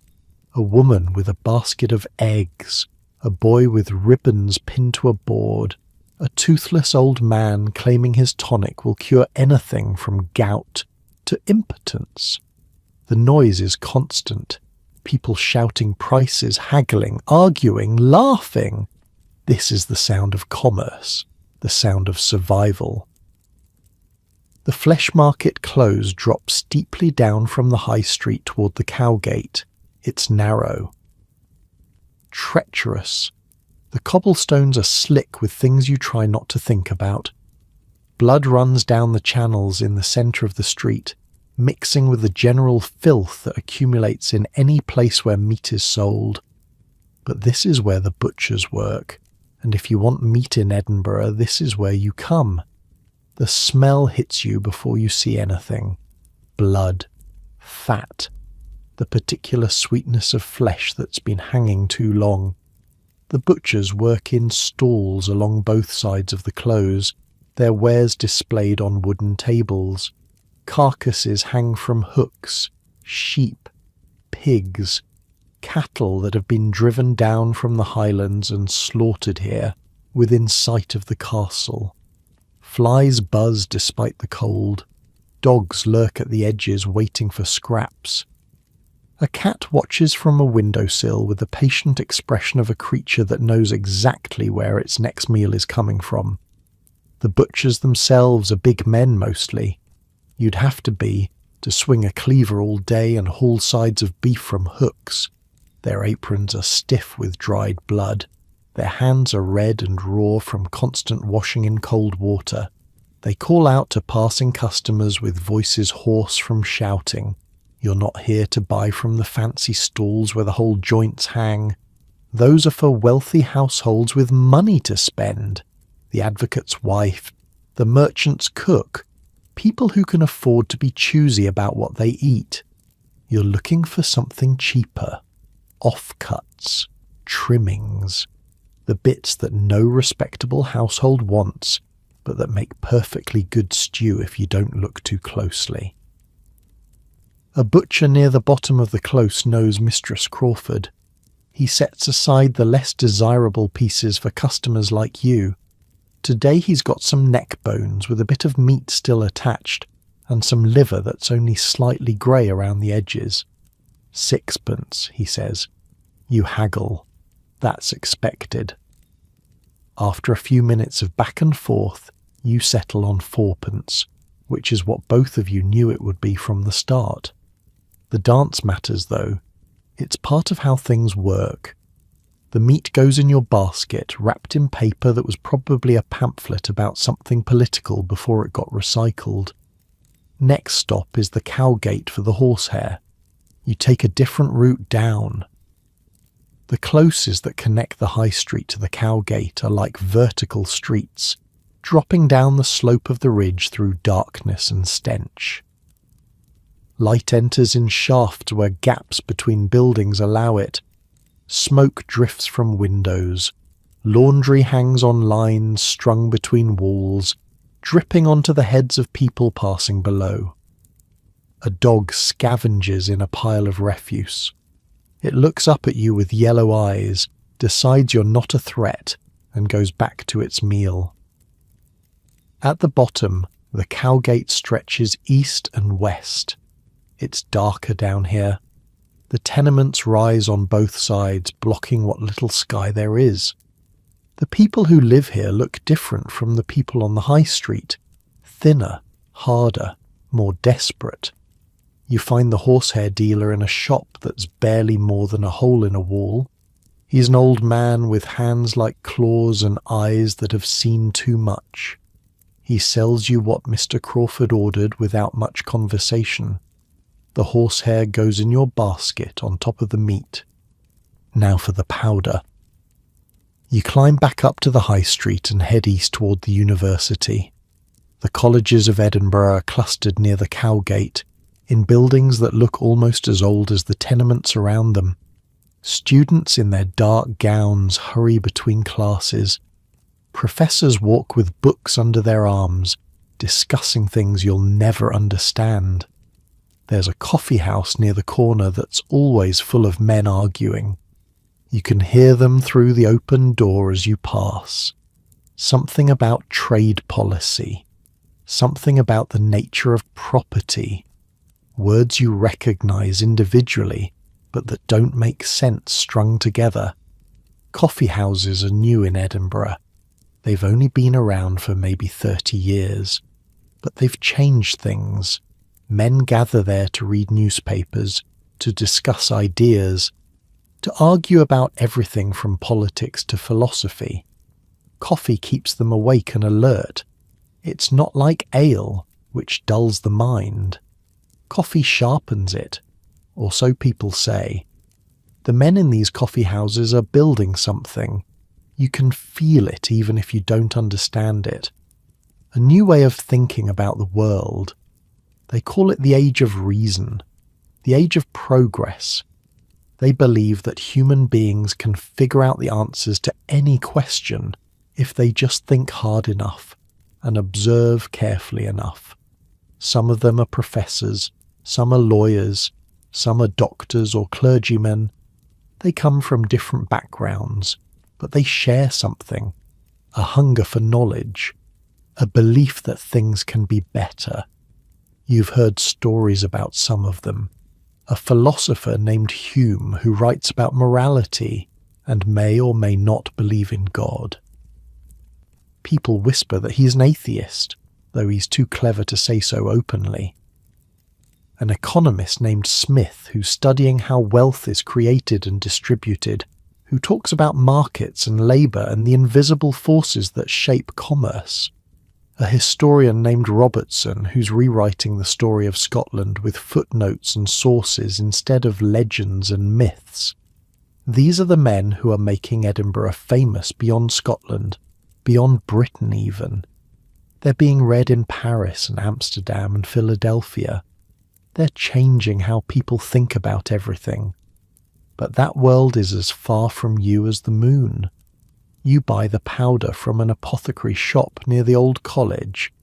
It's a white substance made from ground-up rice and wheat, used to dust the wigs and keep them looking fresh. Wig powder is taxed by the government, which makes it expensive, which means every grain matters. On your way back, a caddy falls into step beside you. You know about caddies. They're the unofficial guides and porters of Edinburgh. They wear badges on their coats showing their licence by the city council, and they know everything about everyone. Need something carried across town? Ask a caddy. Need to find a particular person in the maze of closes and tenements? A caddy can take you right to their door. Need information about anything at all? A caddy probably knows, and for the right price he'll tell you. They come from all over. Some are local lads who grew up in the old town. Others are Highlanders who came down looking for work and found this. The term comes from the French, people say. Cadet, a younger son, someone without an inheritance. Someone who has to make his own way. This one is middle-aged, with a weathered face and a blue bonnet pulled low over his forehead. He carries a basket on his back, held by a leather strap around his forehead. His coat is worn but clean, the badge polished and visible. "Young master," he says, "wigmaker's boy, aren't you?" You nod, wary. Caddies don't just start conversations for no reason. "I know your master. Good man. Pays his debts on time. Makes wigs for some important people, doesn't he? Lawyers, judges, men who sit in the courts and decide who lives and who dies. What do you want?" The caddy smiles. It's not a friendly smile. "I want to share some information," he says. "Free of charge. Consider it a gift. Nothing's free in Edinburgh, true enough. But some gifts have strings attached and some don't. This one, you decide what to do with." He leans closer. His breath smells of ale and onions. "Word is," he says quietly, "there's ships gathering at French ports. Men and arms. Not merchants. Soldiers. And not just any soldiers. Scots who've been in French service. Highland regiments. Men who know how to fight. You feel a chill that has nothing to do with the weather. Who says?" The caddy shrugs. "People who know. People who've been watching the ports. Who read the letters that come on trading ships. The young prince, they say. Charles Edward himself. He's finally going to make his move. This summer maybe, or spring. The French are backing him. Ships and gold and promises of more to come. You look around. The street is crowded. Anyone could be listening. Why are you telling me this? Because your master's customers include some powerful men, the caddy says. Men who might want to know which way the wind is blowing, and because a smart lad like you might want to think about where his loyalties lie before things get complicated. He touches his bonnet and disappears into the crowd, leaving you standing there with your basket of horsehair and meat and powder, your heart beating faster than it should. The rest of the day passes in a blur. You work at your bench, preparing materials, sorting hair by length and colour, mixing powder into the exact consistency Mr. Crawford demands. But your mind is elsewhere. Ships gathering at French ports. The young prince making his move. It might be nothing. Rumours spread through Edinburgh like fire through dry wood. Half of what the caddies say is exaggeration or outright invention. They trade in information the way others trade in goods, and some of their goods are counterfeit.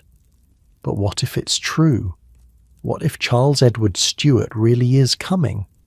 What if the dream of the old Jacobites, the men who fought in the 15 and lost, is about to become reality?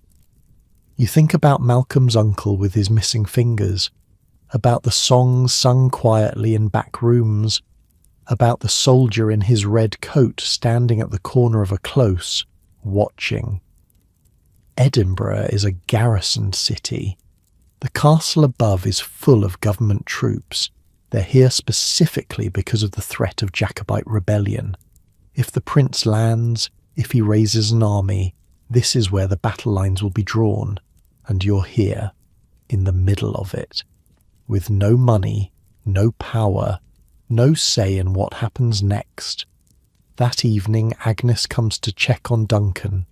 She brings more herbs, different ones this time, for strength rather than fever. Duncan is sitting up now, sipping broth that Mistress Crawford grudgingly provided. He looks terrible but alive, which is better than the alternative. You walk Agnes down to the third-floor landing. It's the only place you can talk without being overheard, and even then you keep your voices low. Thank you, you say, for the herbs, for everything. She looks at you with those dark eyes. He would have done the same for me, if our situations were reversed. You're not sure that's true. You're not sure anyone would do anything for anyone in this city unless there was something in it for them, but you don't say that. I heard something today, you say instead, from a caddie, about the prince, about ships gathering. Agnes's expression changes, becomes guarded. People hear lots of things. But you've heard it too, you say, haven't you? She doesn't answer directly. Instead, she looks up the stairwell, making sure they're alone. My mistress has a brother in France, she says quietly. He writes to her sometimes, letters that she burns after reading. And? Agnes hesitates. He says it's true. The prince is coming. Maybe this summer, maybe sooner. And when he does, everything changes. You stand there in the half-darkness of the stairwell, two servants at the bottom of Edinburgh's social ladder, discussing the fate of kingdoms. What will you do, you ask? When it happens, she almost laughs. What can I do? I'm a servant. I'll do what I'm told, same as always. Keep my head down. Hope the bullets don't find me. But that's not really an answer, and you both know it. I should go, she says. Mistress Douglas will wonder where I am. She turns to descend the stairs, then she stops. Jamie. Yeah? Be careful. The caddie who told you about the ships. He might have been testing you, seeing which way you lean. Why would he do that? Because that's what everyone's doing now. Figuring out who's loyal to the crown and who's loyal to the cause. When the time comes, those lists will matter. She disappears down the stairs, leaving you alone with that thought. You climb back up to your room. Duncan is asleep again, his breathing steady and normal. Malcolm isn't back yet. Gone to the tavern again, probably, or somewhere else he doesn't talk about. William is reading by candlelight, the same book he's been working through for weeks. It's a Bible, you realise. He's reading it cover to cover, like a man trying to find answers to questions he won't speak aloud. You lie on your pallet and stare at the ceiling. The wood is dark with years of smoke. Cracks run through it like the lines on an old man's face. Somewhere in the building a baby is crying. Somewhere else people are arguing. The sounds of Edinburgh at night. The sounds of 50,000 people crammed into a space meant for maybe 10,000. All of them trying to survive.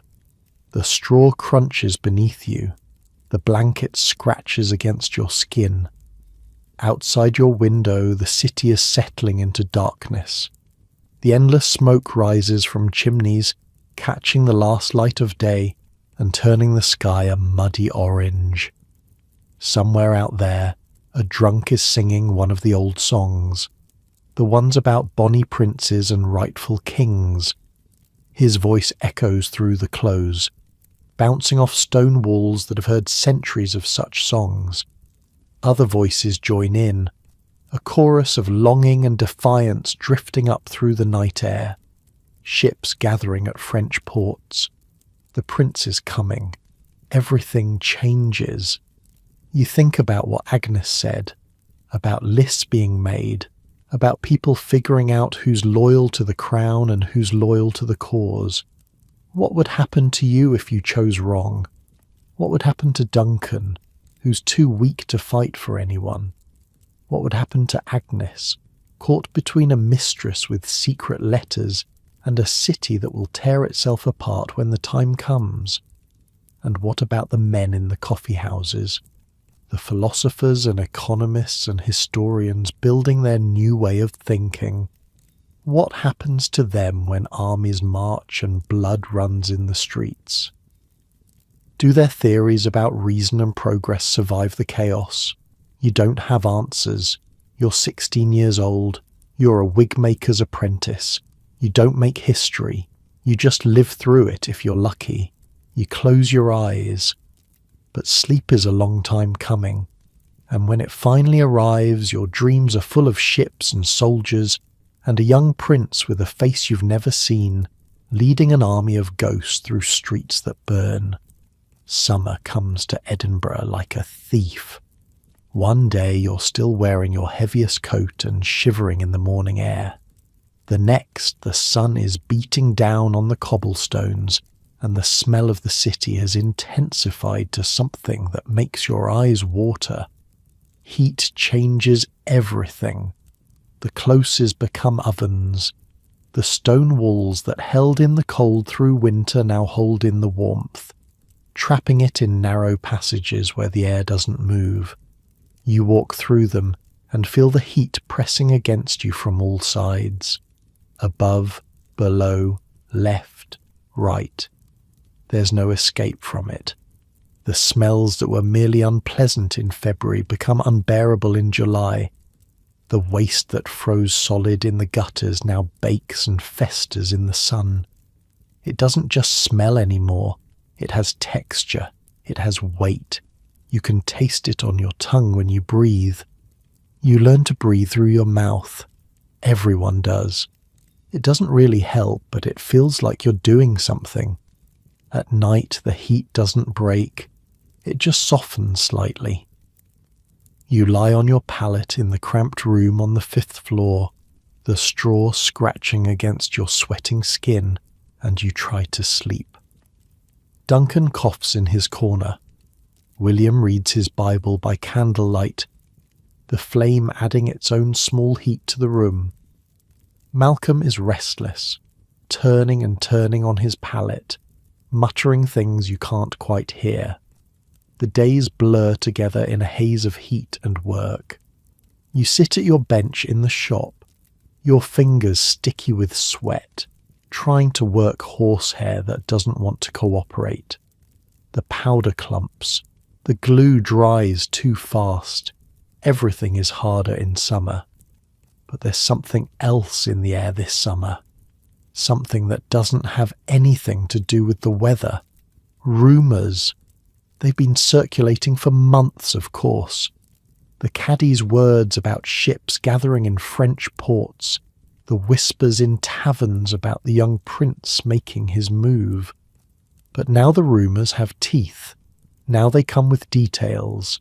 Now they come with dates. The prince has been planning this for years, people say.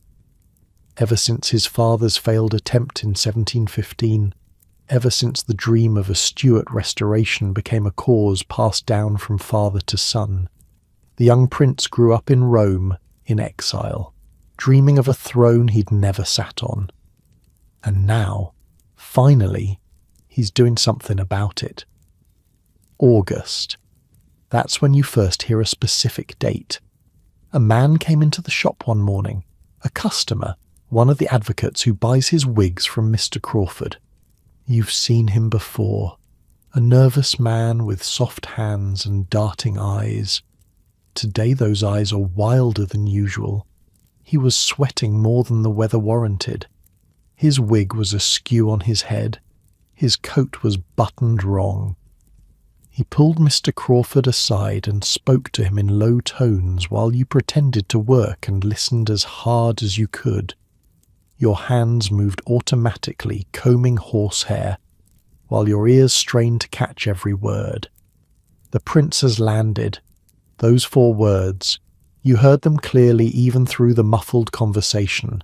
The prince has landed. Your hands stopped moving. Your heart did something strange in your chest. Where? Somewhere in the west. The Hebrides. Some island nobody's ever heard of.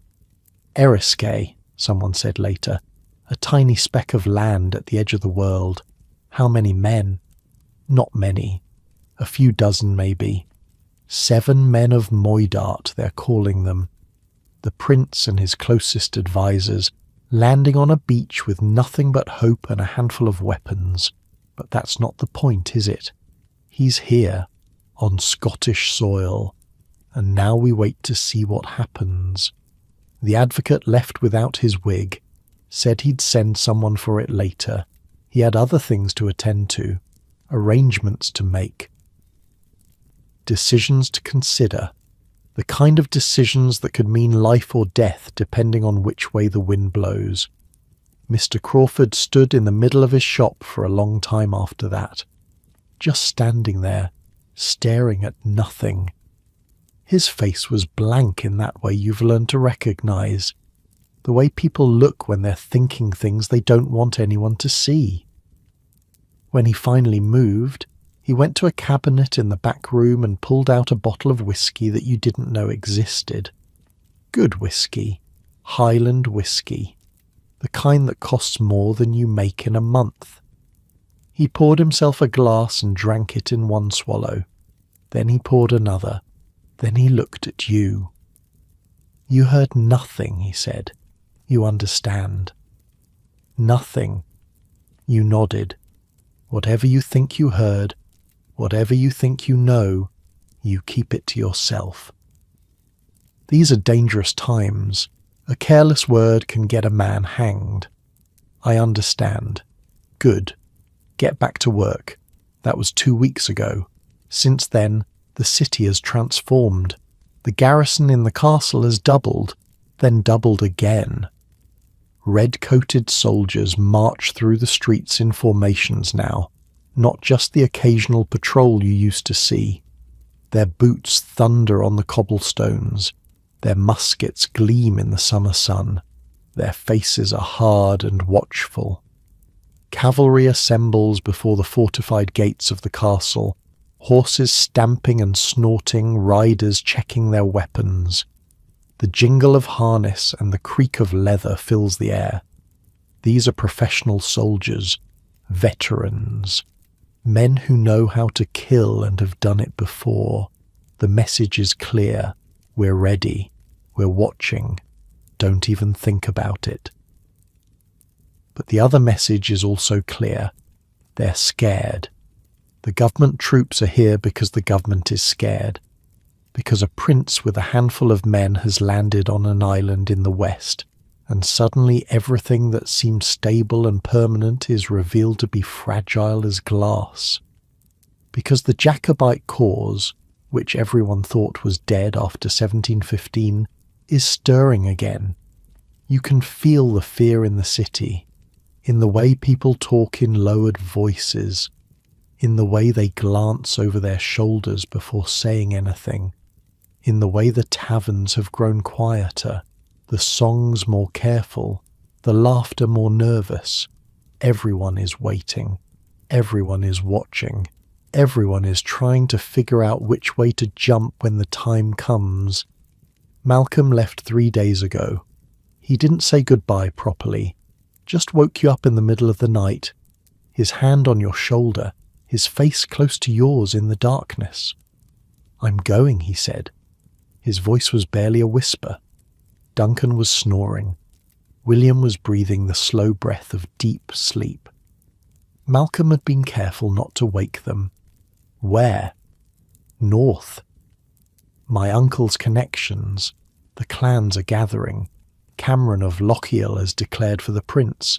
MacDonald of Clanranald. More every day. There's going to be fighting, and I want to be on the right side of it. Which side is that? He looked at you like you'd asked a stupid question. His eyes were bright in the darkness, excited, alive in a way you'd never seen before. The winning side, he said. The prince is going to march south. He's going to take Edinburgh. He's going to take London. And when it's all over, the men who stood with him will be rewarded. Lands, titles, everything that was taken from us will be returned. You wanted to argue. You wanted to point out that the last rising failed, that the government has more soldiers, more guns, more money, that the Highlands against the might of Britain is not a fair fight. But you didn't say any of that, because you could see that Malcolm wasn't really talking to you. He was talking to himself, convincing himself, and nothing you said was going to change his mind. Be careful, you said instead. He grinned. That reckless grin you'd seen 100 times in the tavern when he'd had too much ale. Careful's for old men, he said.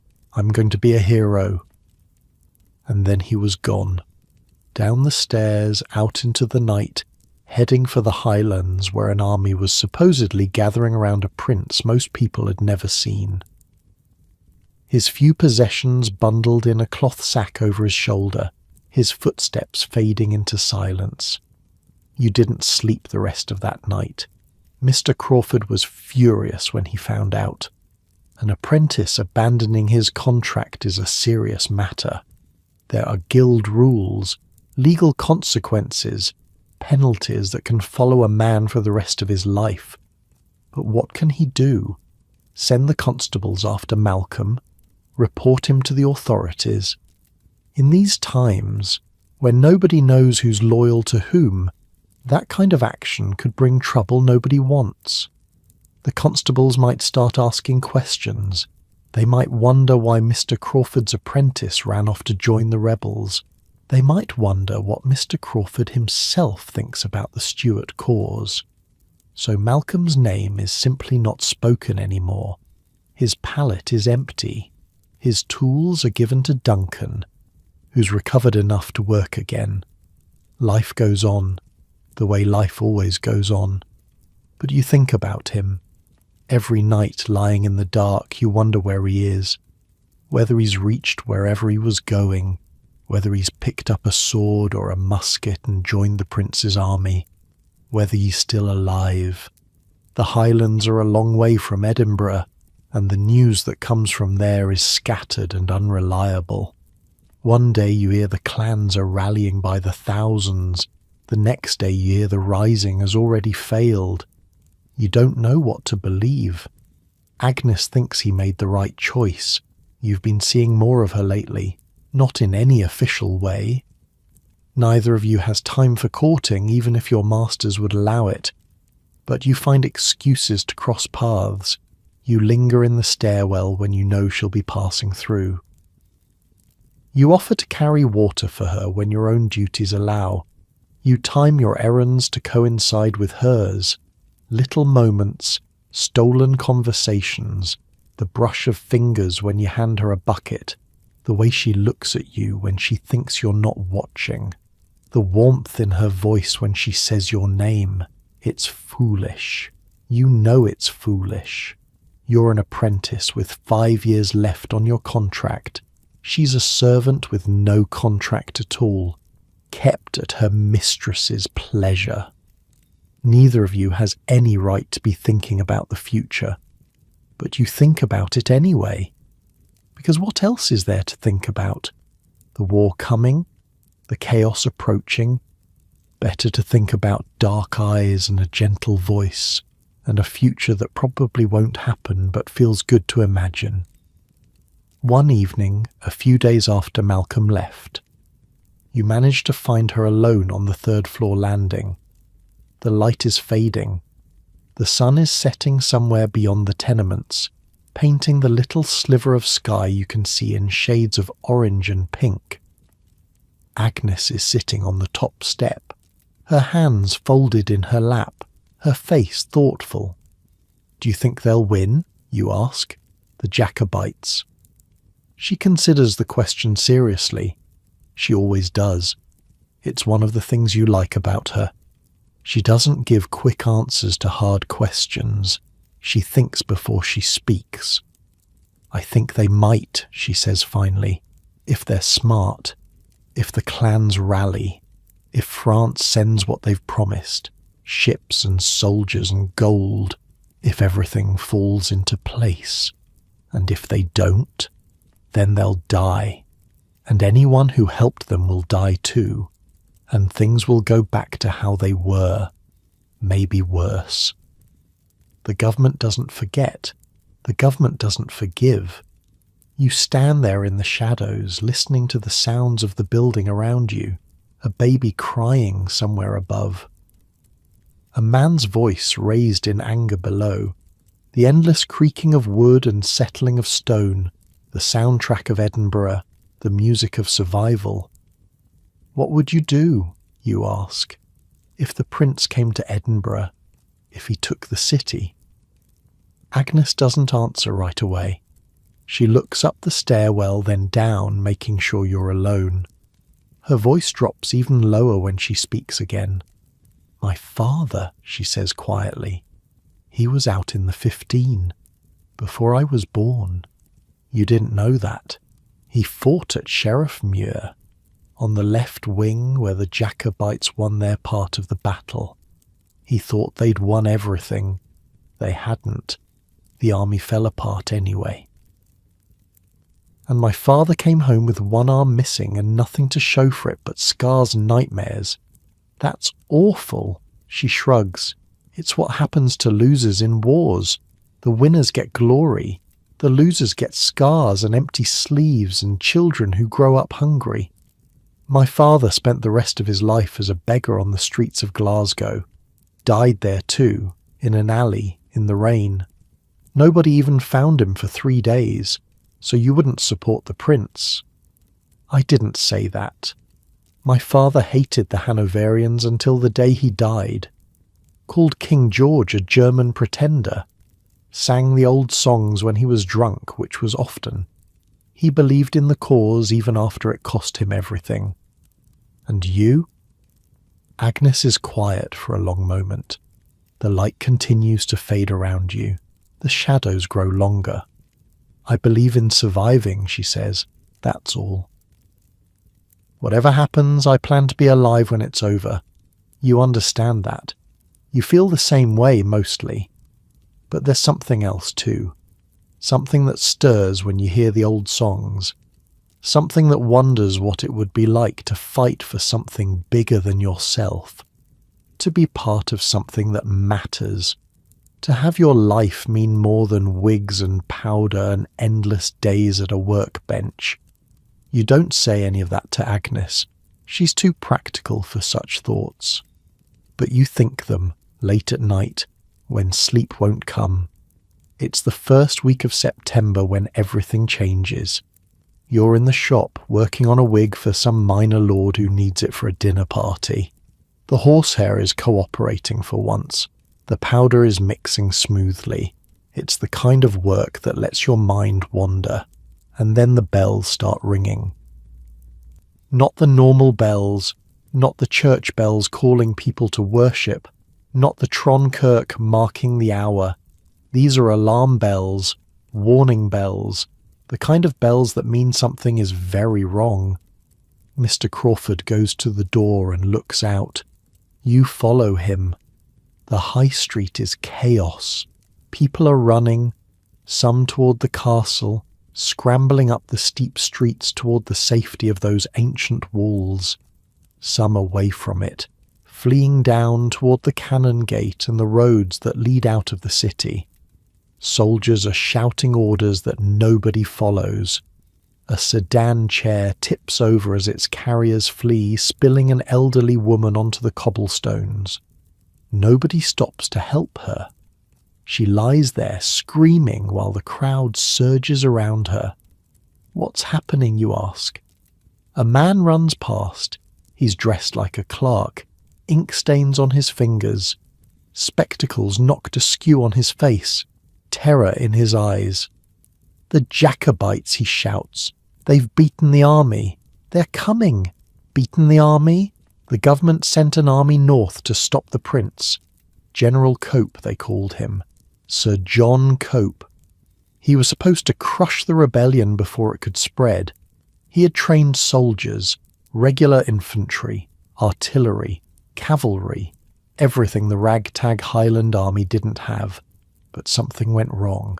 Later, you'll learn the details. A battle at a place called Preston Pans, just a few miles east of Edinburgh. The Highland charge, terrifying and unstoppable.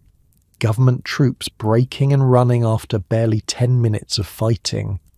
Cope himself fleeing on horseback while his army dissolved behind him. But right now, all you know is that people are panicking. That the prince's army is somewhere close. That the defenders who were supposed to protect Edinburgh been scattered like leaves in a storm. That everything you thought you knew about how the world worked has been turned upside down in a single morning. "Go inside," Mr. Crawford says. His voice is calm. Too calm. "Bar the door?" "What about you?" "I need to go to the Guildhall. There's going to be decisions made. Plans." He grabs his coat and wig and disappears into the chaos, leaving you standing in the doorway of the shop. You should go inside. Bar the door like he said. Hide and wait until whatever's happening outside is over. But instead, you step out onto the high street. The flow of people has found a direction now. Most are heading up toward the castle. The castle is the safest place in Edinburgh. Those walls have stood for centuries. Those gates have held against siege after siege. If anywhere can hold against the Highlanders, it's the castle. But the castle can't hold everyone. There are 50,000 people in this city, and the castle garrison can barely hold a few thousand at most. The rest will have to take their chances. You push against the flow, heading downhill, toward the Cannon Gate, toward Holyrood Palace, where the ancient kings of Scotland once held court, toward wherever Agnes is. The crowd's thin as you get further from the castle. Down here, people aren't running. They're standing in doorways, watching, waiting. Some of them are smiling. Not everyone in Edinburgh is loyal to King George. You find Agnes on the third-floor landing exactly where you hoped she'd be. She's calm, calmer than you, certainly. Her mistress is in hysterics somewhere in the apartment, wailing about invasion and murder and the end of civilization. But Agnes stands at the window, looking out at the city with an expression you can't quite read. "They won," she says when she sees you. "The prince, the Jacobites, Preston Pans. I heard from a footman who came running from the high street. The government army's destroyed. General Cope is running for his life, and the prince is coming here. What happens now? Now?" She turns to face you. Her dark eyes meet yours. "Now we find out what kind of city this is." Through the window you can see smoke rising from somewhere to the east. The sound of bells has faded to a distant clamour. The sun is setting behind the castle, painting the sky in shades of red and orange. It looks like the city is on fire. It looks like the end of the world, but it's not. It's just the beginning of something. A city trapped between its medieval past and something new. Something nobody asked for, but everyone's going to have to live with. The prince is coming, and Edinburgh will never be the same. The Highlanders come at dawn. You're awake when it happens. Haven't slept much, honestly. The whole city has been holding its breath since the news from Preston pans, waiting to see what comes next. And now it's here. You're at the window of your 5th floor room when you see them, a column of men marching down the cannon gate from the east. Not soldiers in the way you understand soldiers.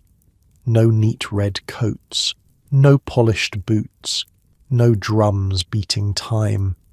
These men wear kilts and plaids in colours that seem strange against the grey Edinburgh stone. Tartans of green and blue and red, patterns you don't recognise, patterns that belong to clans and families from places you've never been. The Highlands, that wild country to the north where the old ways still hold. They carry swords at their hips. Claymores, Malcolm called them once. Great 2-handed blades that can cut a man in half. Some carry muskets, some carry axes, some carry round shields studded with metal. One man, taller than the rest, carries a weapon you've never seen before. A long pole with a curved blade at the end. A Lochaber axe, you'll learn later. Good for pulling men off horses. They move like water flowing downhill. No formations, no marching in step, no drums or fifes. Just a steady stream of men who look like they've been walking for days and could walk for days more. Their faces are weathered. Their clothes are travel-stained. Some are barefoot despite the cold cobblestones, and they're singing. It's not a marching song like the government soldiers sing. It's something older, something that rises and falls in patterns you don't understand, in words you can't follow. A song in Gaelic, the old tongue, the language of the mountains. It sounds like sadness and defiance mixed together. Duncan joins you at the window. He's been recovering well, strong enough to work again, though he still tires quickly. Jesus, he says quietly. You don't say anything. There's nothing to say. The Netherbow port stood open for them. That's the gate at the eastern end of the high street, the boundary between Edinburgh proper and the cannon gate beyond. Someone opened it in the night, someone loyal to the prince, or someone who saw which way the wind was blowing and made a practical decision. Either way, the city is theirs now. Within an hour, the Highland army has spread through Edinburgh like spilled wine on a tablecloth. They're everywhere, in the closes and wynds, on the high street, in the grass market, gathered in groups talking in a language you don't understand. Gaelic, Agnes told you once, the old tongue, the language of the mountains. Some Edinburgh folk watch from doorways with expressions of fear. Others watch with something closer to hope. And some, the practical ones, are already figuring out how to do business with the new arrivals. War changes things, but commerce adapts.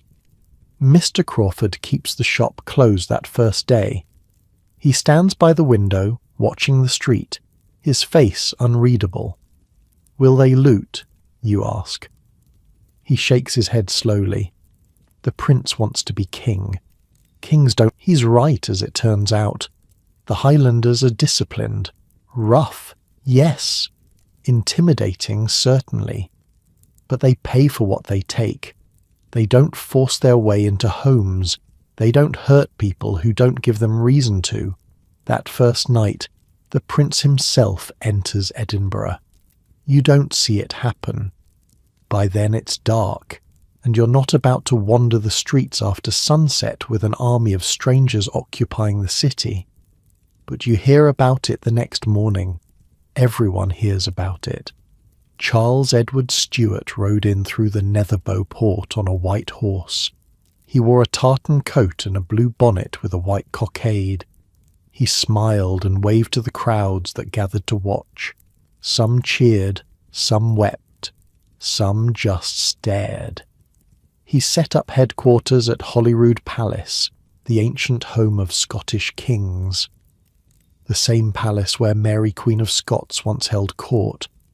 The same palace that's been mostly empty for decades, a relic of a time when Scotland had its own monarchs.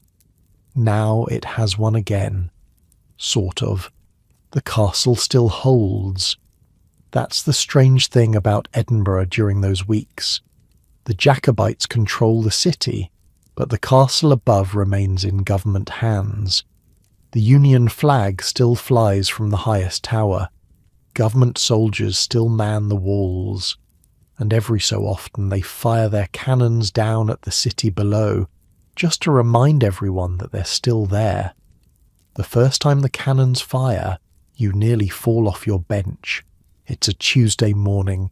You're working on a wig. The shop is open again because life goes on even during rebellions, and anyway, some of the Highland officers need wigs for formal occasions. They pay well, too. Gold coins with unfamiliar faces on them. French money, Mr. Crawford says. He doesn't seem to care whose face is on the coin as long as the gold is real. The blast shakes the windows. Dust falls from the ceiling. Someone screams in the street outside. You run to the door and look up. Smoke is rising from the castle walls. A second blast follows, then a third. The shots aren't aimed at anything in particular, just a reminder, a statement. We're still here. We haven't given up. The Highlanders in the street don't seem particularly bothered. A few of them look up at the castle and make rude gestures. One laughs and says something in Gaelic that makes his companions laugh too. It becomes routine after a while. The cannon fire, the smoke, the casual defiance of the men who now control the streets. You learn to keep working through it. Everyone does.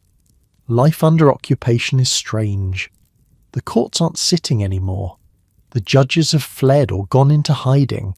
The advocates who used to strut down the high street in their wigs have mostly vanished. Some went to the castle before the gates closed. Some fled south to Newcastle or York. Some are still here but keeping their heads down, waiting to see which way things go. The city guard has melted away. Those tough old men who used to patrol the closes with their staves and lanterns have simply stopped appearing. Nobody gives them orders anymore. Nobody pays them. So they've gone home, or joined one side or the other, or disappeared into the crowds. The old systems of order and control have simply stopped working, but new systems emerge. The Jacobites have their own officers patrolling the streets. They're fair, mostly. They break up fights.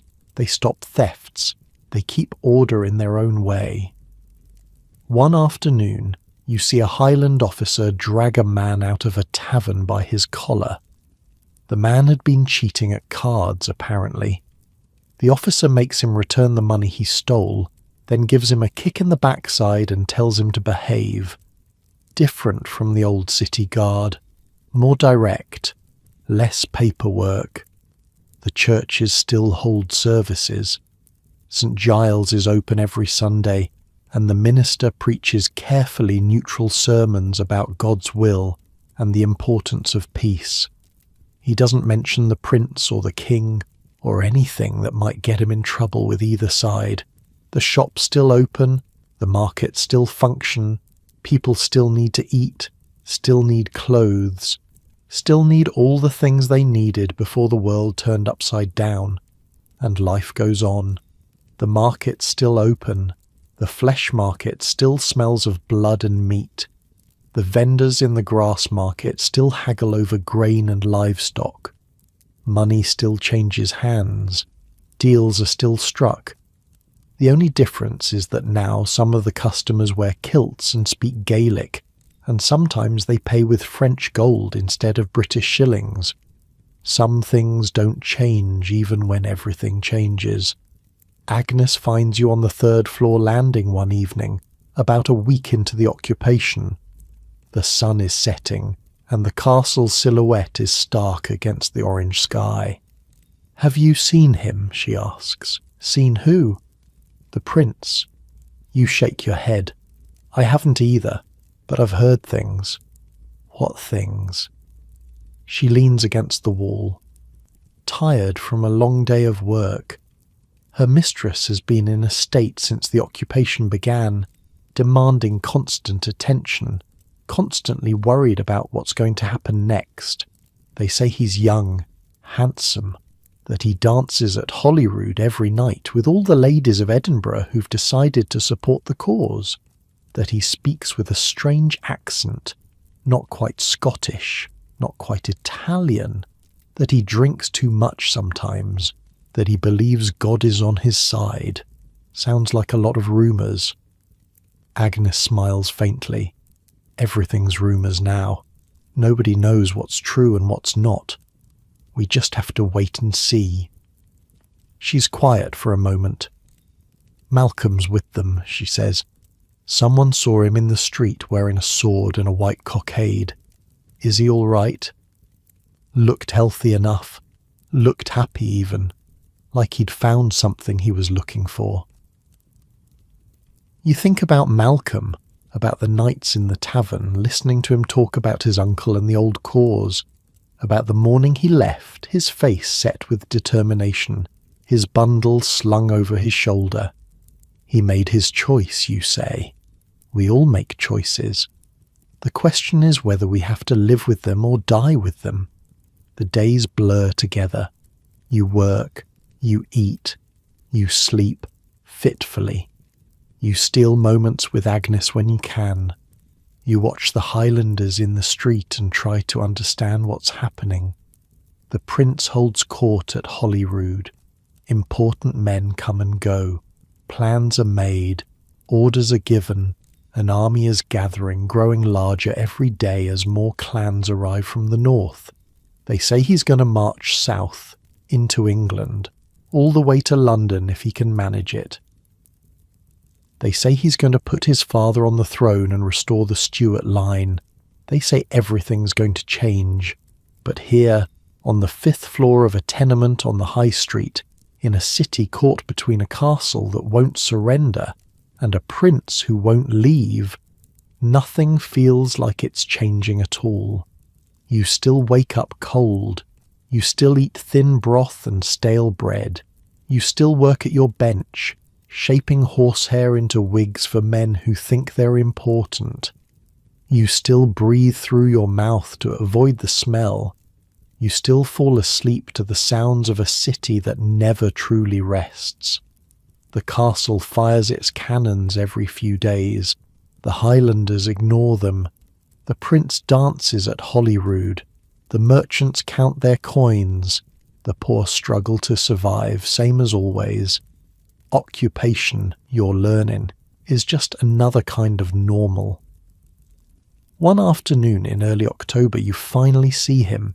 You're on an errand for Mr. Crawford, a delivery to a house near the Cannon Gate, a wig for some minor noble who's thrown his lot in with the Jacobites. The man wants to look his best at the prince's court, apparently. Even rebellions need proper grooming. The wig is wrapped in cloth and tucked under your arm. You're walking fast, head down, trying not to attract attention. The Cannon Gate is busier than usual today. More soldiers, more horses. Something's happening.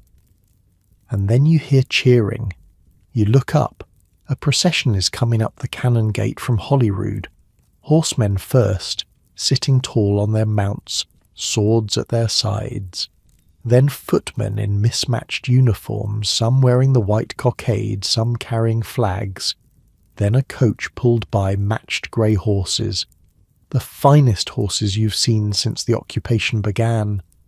People are lining the street, some cheering, some waving white handkerchiefs, some just watching with expressions you can't read. A woman near you is crying. An old man has taken off his hat and is holding it over his heart.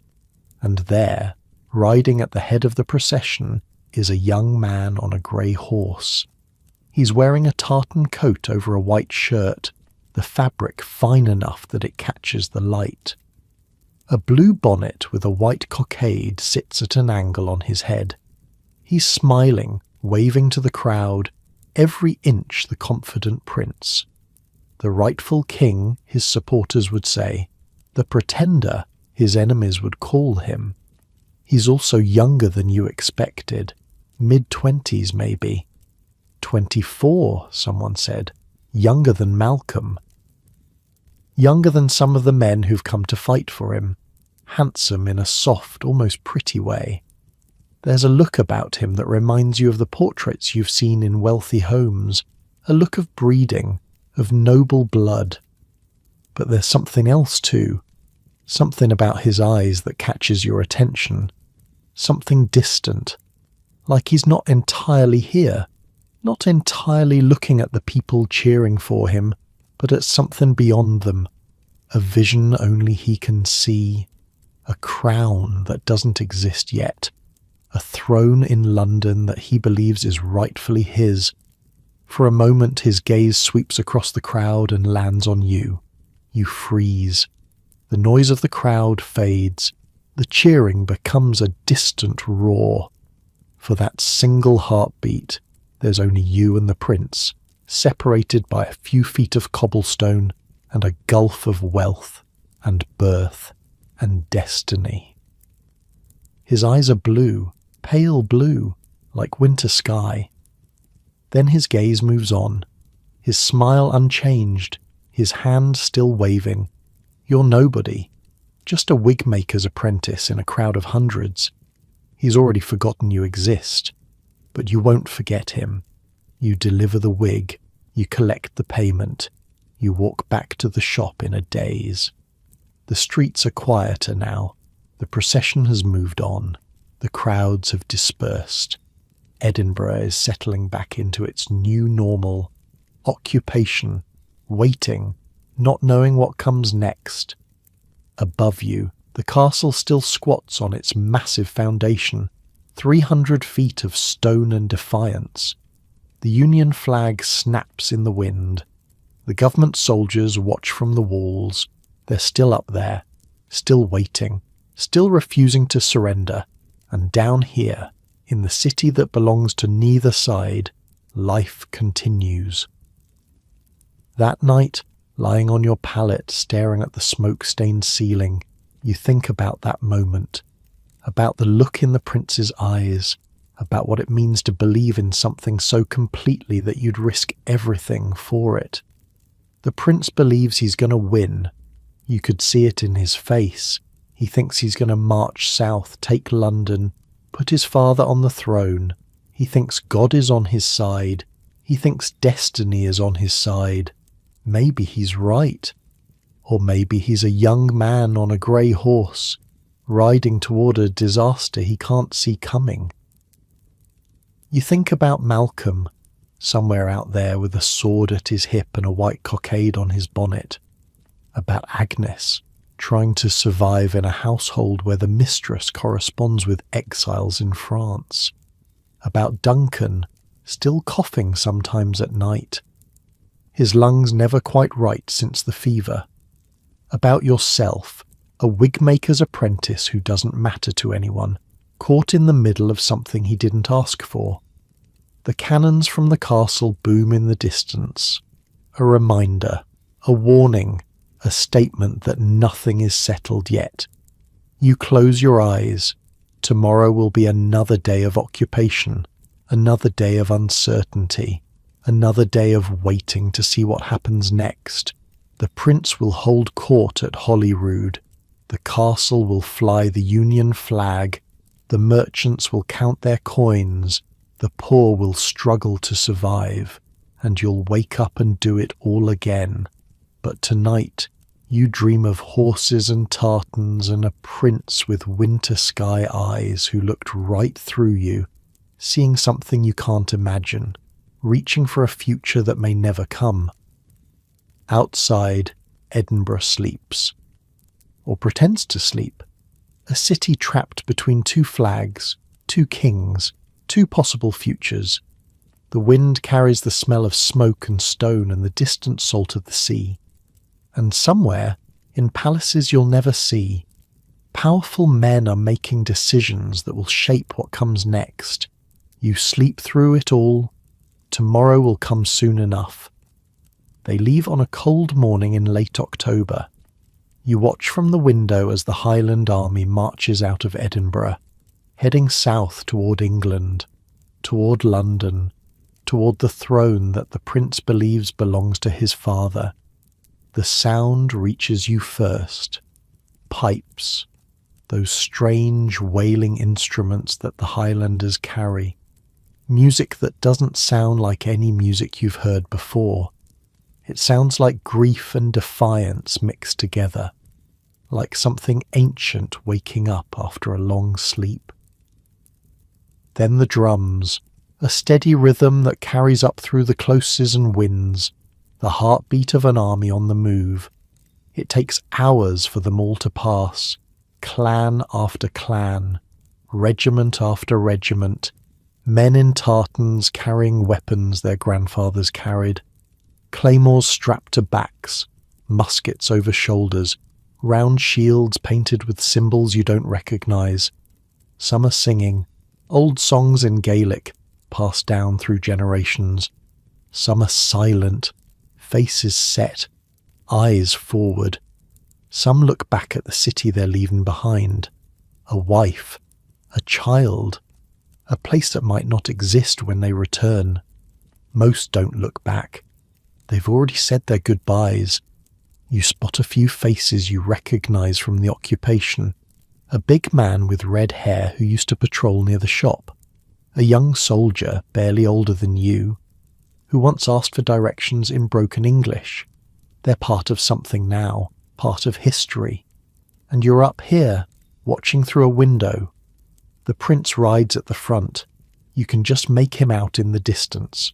That grey horse, that blue bonnet with its white cockade, that straight-backed confidence of a man who believes he's doing God's work. Around him, the clan chiefs ride on horses of their own, men whose names are spoken with reverence or fear, depending on who's speaking, and then they're gone. The last stragglers disappear down the cannon gate toward Holyrood and the road south. The sound of pipes fades to nothing. The streets fall quiet. It's over, or at least this part is over.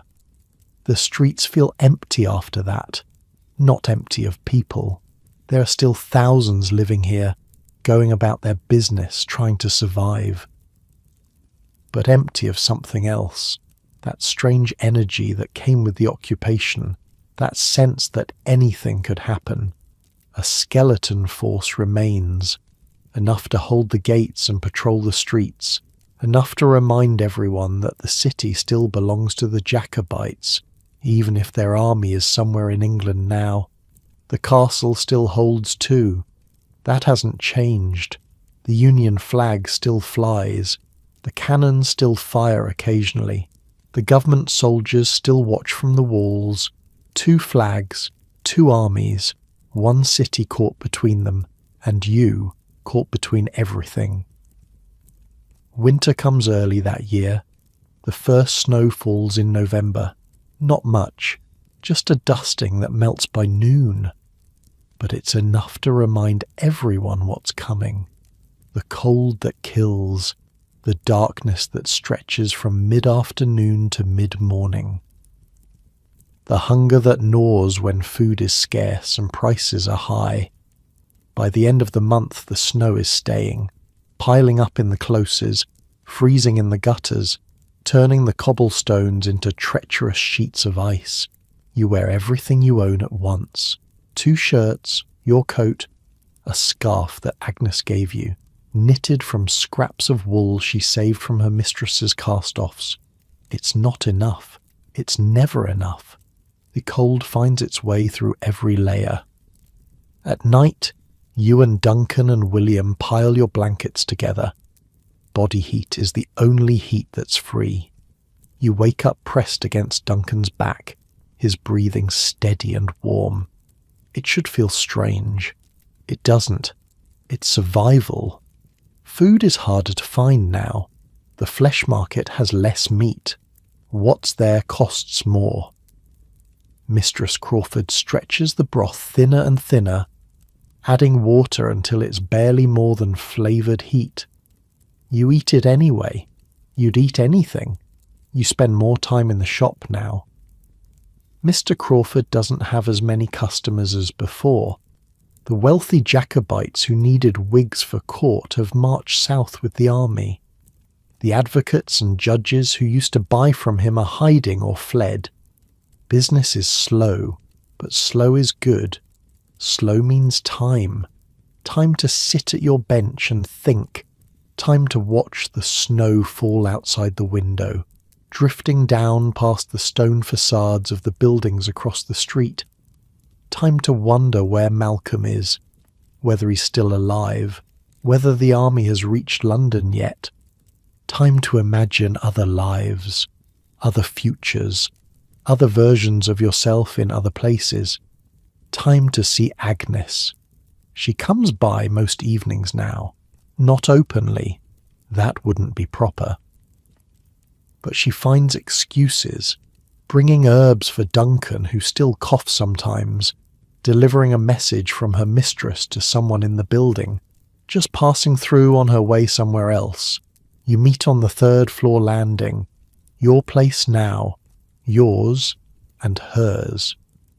A few stolen minutes in the half-dark, talking in whispers, standing close enough that you can smell the lavender she uses to scent her mistress's linens.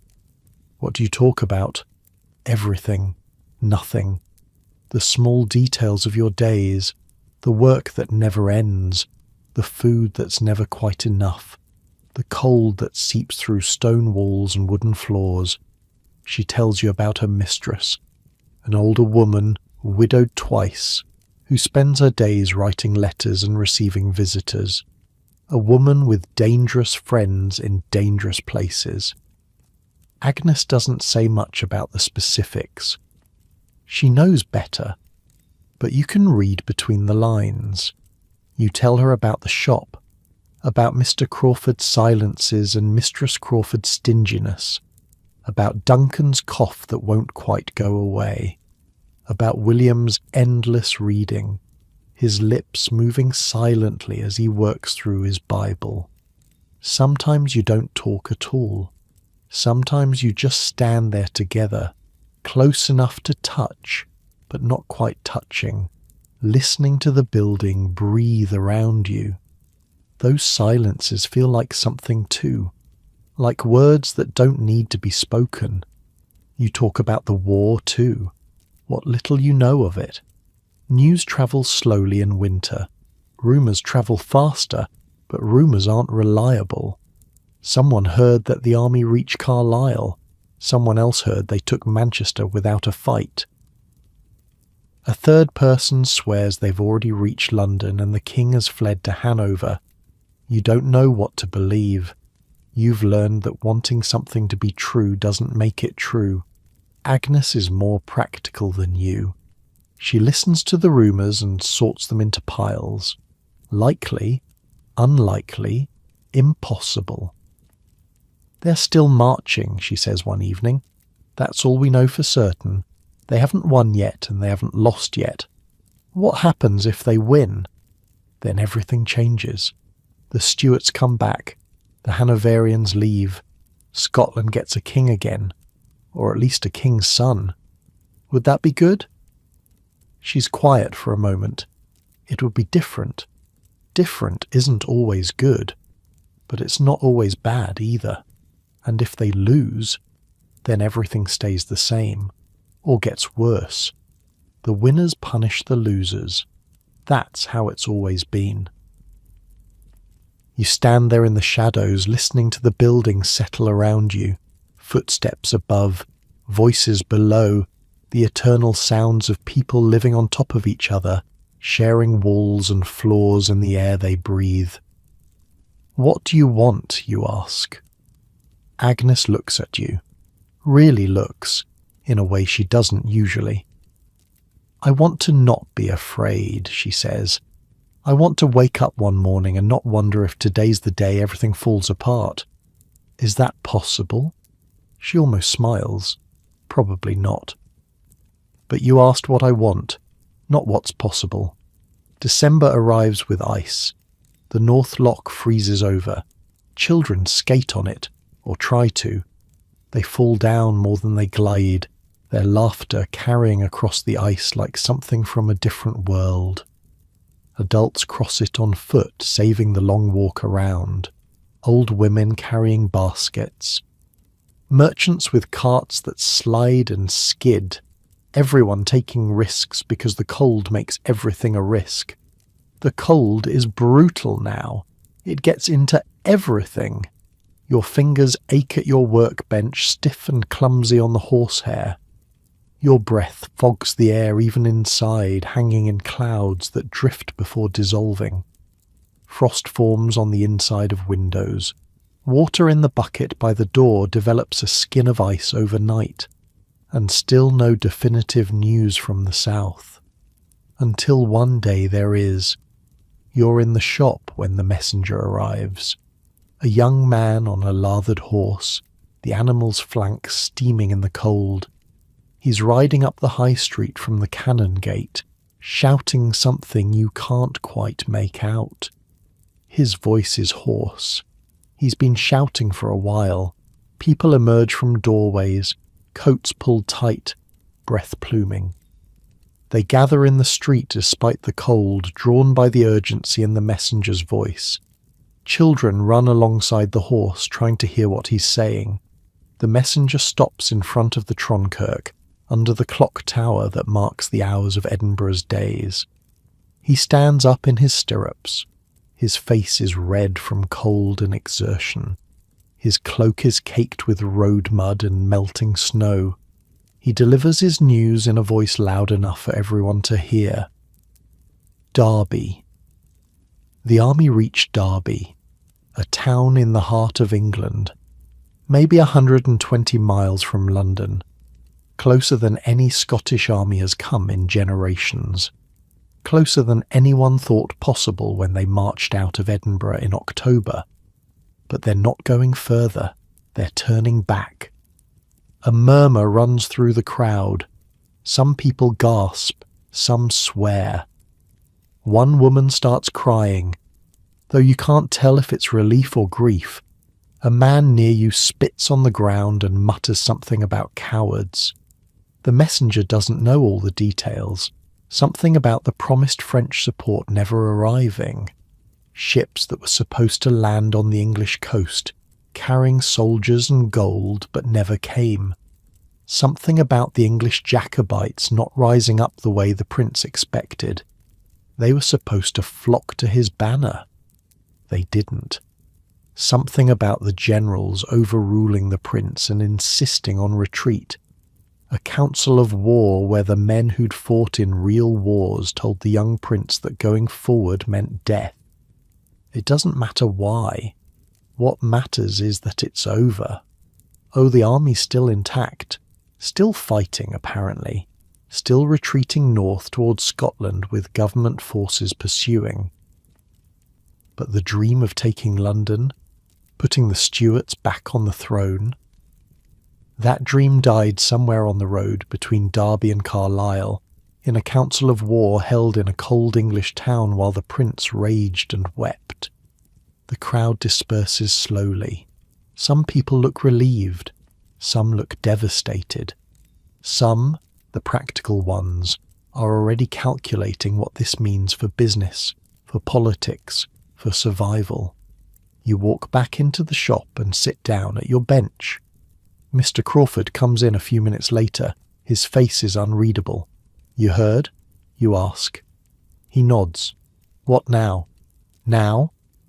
He pulls off his gloves, hangs up his coat. Now we wait. The army will come back to Scotland. There'll be more fighting, more chaos, and eventually one side will win and the other side will lose. And us? He looks at you with something that might be pity. We survive. That's what people like us do. The lords and princes fight their wars and people like us try not to get crushed underneath. He picks up a wig that's been waiting for its final touches, turns it over in his hands. Get back to work, he says. Whatever happens next, people will still need wigs. You get back to work. That night you find Agnes on the landing. She's already heard. Malcolm, you say. He's with the army. He's coming back this way, if he's still alive. You don't want to think about that. Agnes is quiet for a long moment, longer than usual. My mistress has been burning papers, she says finally, all day. Everything her brother ever sent her from France. She's afraid of what happens when the government comes back. Will they come back? She shrugs. The prince is retreating. The army is falling back. Sooner or later the government wins or the Jacobites win, and right now it's not looking good for the Jacobites. You stand there in the dark. The building creaks around you. Someone's cooking something that smells like cabbage and hope. If things go bad, you say, really bad. What will you do? Agnes doesn't answer immediately. When she does, her voice is barely above a whisper. There's a cousin in Glasgow, on my mother's side. She's married to a shopkeeper there. Nobody important, nobody political. You could go there. Maybe. If I had to. If things got dangerous. She looks at you. What about you? You haven't thought about it. Not really. You've been so focused on surviving day to day that the idea of running, of starting over somewhere else hasn't crossed your mind. I don't know, you admit. I'm bound to Mr. Crawford for 5 more years. I can't just leave. You can if staying means dying. You don't have an answer for that. Above you, someone opens a door. Footsteps on the stairs. You both go quiet until the person passes. I should go, Agnes says, but she doesn't move. Not right away. Jamie. Yeah? Whatever happens. Whatever comes next. I'm glad we met. I'm glad you're here. And then she's gone. Down the stairs. Back to her mistress and the burning papers and whatever comes next. You climb up to your room. Duncan is asleep, his breathing steady, his face peaceful in the candlelight. William is reading his Bible by candlelight, his lips moving silently, his finger tracing lines of scripture. The empty space where Malcolm's pallet used to be feels larger than it should, a gap where a person used to exist. You lie down and stare at the ceiling. The smoke stains make patterns up there, shapes that change depending on how you look at them.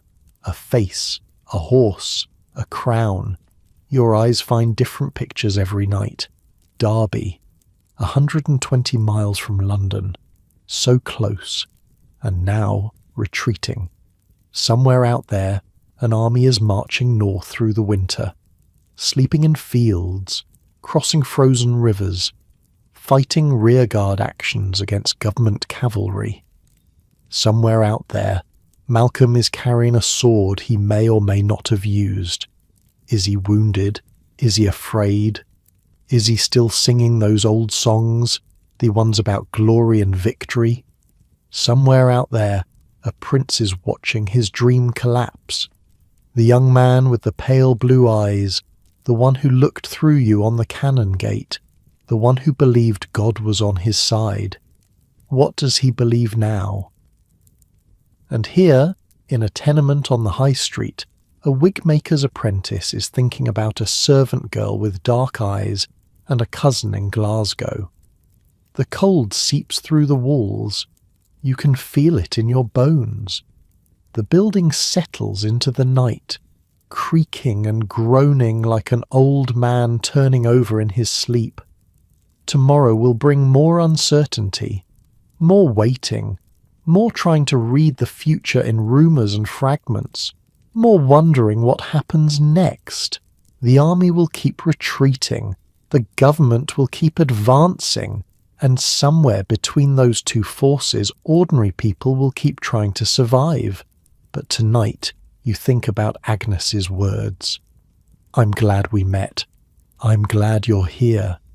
In a city waiting to see which flag will fly over it, those words feel like something solid, something to hold on to, something that might survive whatever comes next. Outside, snow is falling again, soft and steady, covering the city in white, hiding the filth and the chaos beneath a blanket of cold beauty. You close your eyes. Sleep comes easier than you expected, and somewhere in your dreams you hear pipes playing, that strange wailing music, fading slowly into silence. The new year comes with no celebration. Hogmanay passes quietly. A few people light bonfires in the grass market like they always do, but the fires are smaller this year. The singing is muted. Nobody knows what the new year will bring, and that uncertainty hangs over everything like smoke. 1746. You stand at the window on New Year's morning and watch the city wake up. The castle squats on its ancient rock, that great plug of stone that has held fortresses for 1,000 years. The Union flag snaps in the wind. Down below, in the closes and winds, people are stirring, carrying water, emptying chamber pots, starting the fires that will keep them alive for another day. Everything looks the same as it did yesterday, but something has shifted. You can feel it. The army is coming back, not in triumph, not with London conquered and the Stuarts restored. They're coming back because they failed, because the dream died at Derby and everything since has been retreat and defeat. The first refugees arrive in mid-January. They come straggling up the high street from the Cannon Gate.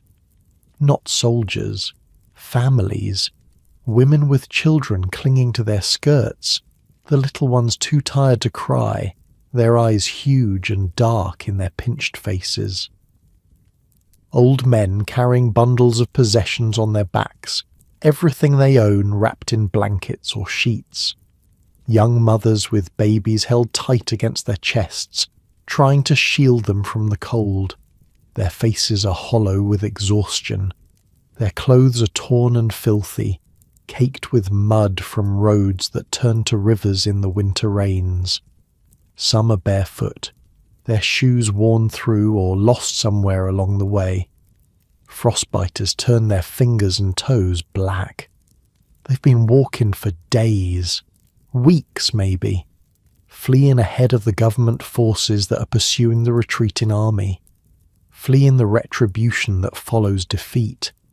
They tell stories in broken voices. Villages burned, the thatched roofs set alight while families fled into the hills. Livestock slaughtered in the fields, left to rot because there was no one to butcher them. Anyone suspected of Jacobite sympathies dragged away for questioning. Men taken from their beds in the night and never seen again. The reprisals have begun, and they're worse than anyone imagined. You watch them pass from the doorway of the shop. Mr. Crawford watches too, his face grim. A woman stumbles on the cobblestones, and the bundle on her back spills open. A few pieces of clothing, a cooking pot, a doll made of rags, its button eyes staring at the grey sky. She gathers it all up with shaking hands while people flow around her, too caught up in their own survival to help. Where will they go, you ask? Mr. Crawford shrugs. Wherever they can. They have family here, some of them. Cousins, second cousins. People they haven't seen in years but who might take them in because blood is blood. Others will find corners to sleep in, cellars that aren't quite flooded, closes that aren't quite full. The closes are already crowded. They'll be more crowded soon. A child walks past. A boy, maybe 7 or 8. He's alone. No parents in sight. His eyes are blank in that way you've seen before. The way Duncan's eyes were blank when the fever nearly took him. The look of someone who's seen too much. You wonder where his parents are. You don't ask. You're not sure you want to know. That night you see Agnes on the landing. Her face is drawn, worried. My mistress is packing, she says. Not all of it. just the valuable things, the things she doesn't want the soldiers to find. Where is she going? She's not going anywhere. Not yet. But she wants to be ready. You stand there in the dark, listening to the building around you. More footsteps than usual. More voices. The refugees are finding places to stay. Relatives taking in relatives. Strangers paying what little they have for a corner to sleep in. "Jamie," Agnes says quietly. "Yeah? If things get bad. Really bad. I might have to leave quickly. I might not be able to say goodbye." You feel something cold settle in your chest. Not surprise. You've known this was coming. But hearing it out loud makes it real. "I know. I don't want to go without seeing you. But if I have to, I understand." She reaches out and takes your hand. Her fingers are cold. They're always cold these days. Everyone's are. You hold on to her for a long moment. Then footsteps on the stairs above, and you both let go. Separate. Become strangers again, in case whoever's coming is watching. February brings news of fighting. The army is still intact, still retreating northward through a country that grows more hostile every day. They won a battle at Falkirk, someone says. A victory finally after months of defeat. The government troops broke and ran just like at Prestonpans. Maybe things are turning around, but even victories don't change the larger picture. The government has more men, more guns, more money, more time. They can afford to lose battles. The Jacobites can't. Every casualty is a loss they can't replace. Every week of fighting drains supplies they can't replenish. You hear the news and try to feel hope. But hope is hard these days. Hope takes energy, and energy is for survival. The skeleton force that held Edinburgh during the winter is gone now, retreated with the rest, heading north to join what remains of the Highland Army. The castle garrison has started venturing out, reclaiming the streets they lost in September. Redcoats everywhere again. Patrols marching up and down the high street. Checkpoints at the ends of the major closes. Officers questioning anyone who looks suspicious. The old order reasserting itself. The old power returning. Most people keep their heads down. Whatever sympathies they had, whatever white cockades they wore, those are gone now. Hidden in drawers, buried in gardens, burned in fireplaces along with letters and documents that might prove dangerous if found. Nobody wants to be found on the losing side. You see people you recognize on the street. People who cheered when the prince rode through the city. People who drank toast to King James in taverns and sang the old songs with tears in their eyes. Now they walk past the red-coated soldiers without making eye contact. They answer questions with mumbles and shrugs. They've forgotten everything. They were never Jacobites. They never supported the cause. Survival is more important than loyalty. Always has been. Mr. Crawford reopens properly in March. The advocates are coming back, emerging from wherever they hid during the occupation. The judges are returning. The courts will sit again soon. Men who spent months pretending not to exist are emerging, dusting off their wigs, smoothing their coats, pretending nothing happened. Business picks up. Orders come in. There's something almost obscene about it. While an army is dying somewhere in the north, while men are fleeing through the hills with government cavalry hunting them down, you're shaping horsehair into curls for lawyers who'll sit in judgment on the survivors. But you do it anyway. You don't have a choice.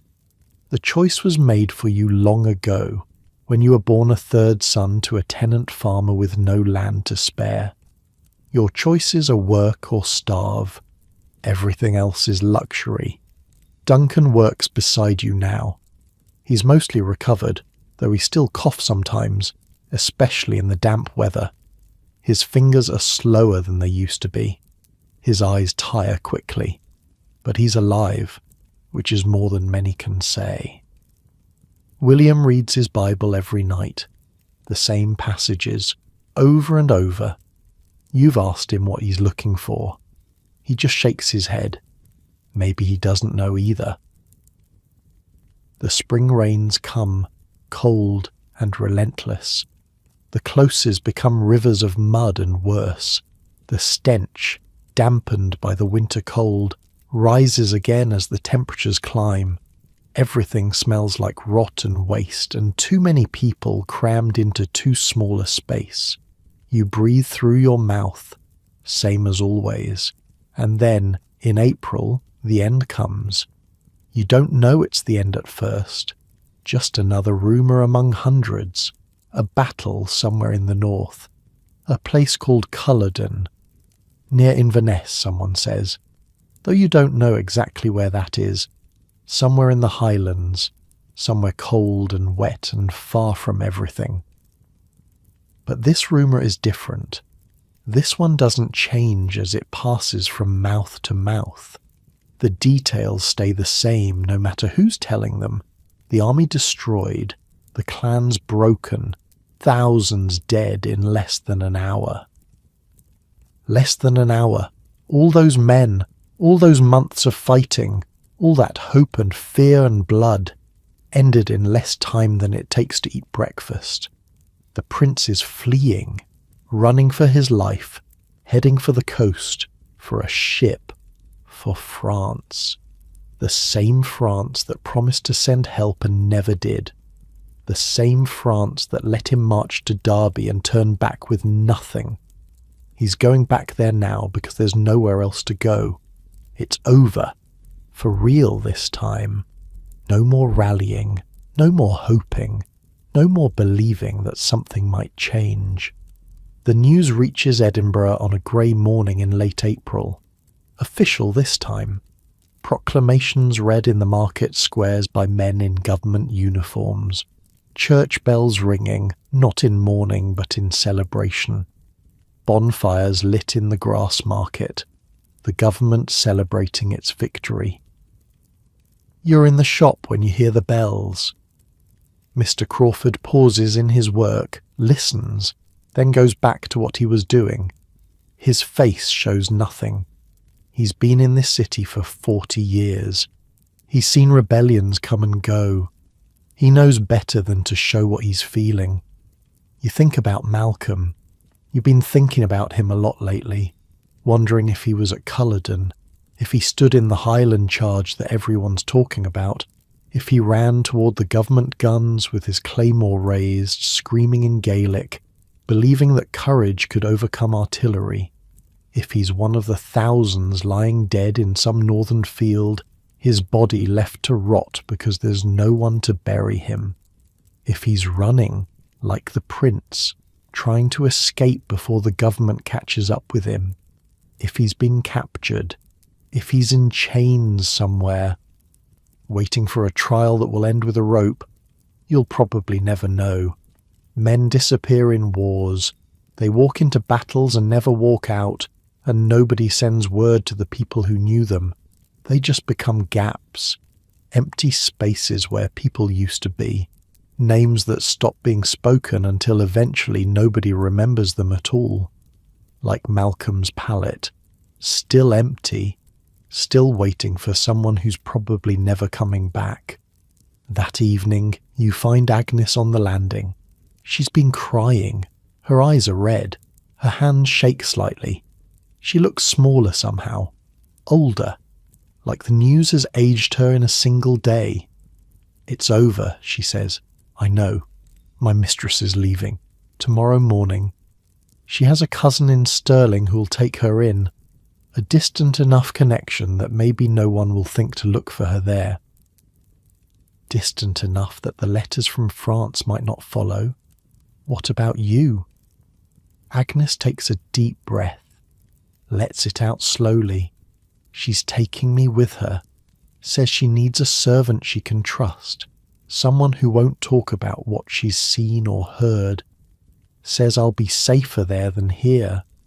You feel the floor tilt slightly beneath your feet. You knew this was coming. You've known for months. Ever since she mentioned that cousin in Glasgow. Ever since she started talking about what happens if things get bad. But knowing something and feeling it happen are different things. When do you leave? Dawn. Before the patrols are properly out. Before anyone's asking questions about who's going where and why. You stand there in the half dark. The building creaks around you. Someone's baby is crying 3 floors up. That thin, exhausted wail that means hunger or sickness or both. A man's voice is raised in anger somewhere below. The sounds of life going on, oblivious to the ending that's happening right here, on this landing, between 2 people who found each other in the middle of chaos. The light from somewhere below catches Agnes's face, her cheekbones sharp under the skin, her eyes dark and deep. She's beautiful. She's always been beautiful. You just never had the words to say it. I don't want to go, Agnes says. I know, but I have to. You understand that, right? If I stay, if they find out about my mistress's letters, about her brother in France, about the money she sent to support the cause. She doesn't finish. She doesn't have to. I understand. You do. That's the worst part. You understand completely. Survival isn't about what you want. It's about what you have to do. It's about making choices that hurt because the alternative is worse. Agnes steps closer, close enough that you can see the tears on her cheeks, the way they catch the faint light, close enough that you can smell the lavender she uses in her mistress's linens, close enough that if you reached out you could touch her, hold her, pretend for a moment that nothing is ending. I'll come back, she says, when things settle, when it's safe. I'll come back to Edinburgh and I'll find you. I'll look for the wig maker's shop on the high street, and I'll ask for the apprentice named Jamie, and I'll find you. You want to believe her. You try to believe her. You tell yourself that people make promises like this and keep them, that the world isn't always cruel, that sometimes, against all odds, things work out. I'll be here. Promise? I promise. And then she's kissing you. It's quick, barely a moment. Her lips cold and tasting of salt from her tears. Her hand on your cheek just for a second, the touch so light it might be imagined. Then she pulls back, wipes her eyes with her sleeve, tries to smile and almost manages it. Goodbye, Jamie. Goodbye, Agnes. She goes down the stairs. You watch her until she disappears into the darkness of the lower landing. You listen to her footsteps fade, one step at a time, each one carrying her further away. And then there's nothing but silence and the creaking of the old building settling into the night. You climb up to your room. Duncan is asleep. William is reading his Bible, same as always. The candle flickers. The shadows dance on the walls. You lie down on your pallet. Pull the thin blanket over yourself. Stare at the ceiling with its smoke stains and cracks. Somewhere out there, an army is being hunted. Men who fought for a cause they believed in are running for their lives or lying dead in fields they'll never leave. A prince is fleeing toward the sea, his dreams of glory dissolved into fear and exhaustion. And somewhere out there, a servant girl with dark eyes is packing a few possessions for a journey to Stirling. You think about promises, about what they mean, about whether a promise made on a tenement landing in a city that's been through hell can survive what comes next. You don't know the answer, but you hold on to the promise anyway, because it's all you have. Outside, the rain continues to fall, soft and steady, washing the blood and the chaos down the gutters and into the streets where it will flow toward the sea. Edinburgh sleeps, or pretends to sleep, a city that has seen too much, that has been occupied and fought over and used as a pawn in a game played by kings and princes. And in the morning, when the sun rises over the rooftops and the castle's shadow stretches across the old town, Agnes will be gone. But you'll still be here, still making wigs, still surviving. That's what people like you do. The candle burns down to nothing. The room goes dark. You close your eyes. Sleep comes slowly, but it comes. And in your dreams, you see a landing on the 3rd floor. A girl with dark eyes. A promise that might mean something, or might not. Time will tell. The prisoners come in May. You see them from the shop window. A long column of men shuffling up the high street, their hands bound with rough rope that's cut into their wrists, their clothes torn and filthy from weeks of marching. Government soldiers walk on either side, muskets ready, bayonets fixed.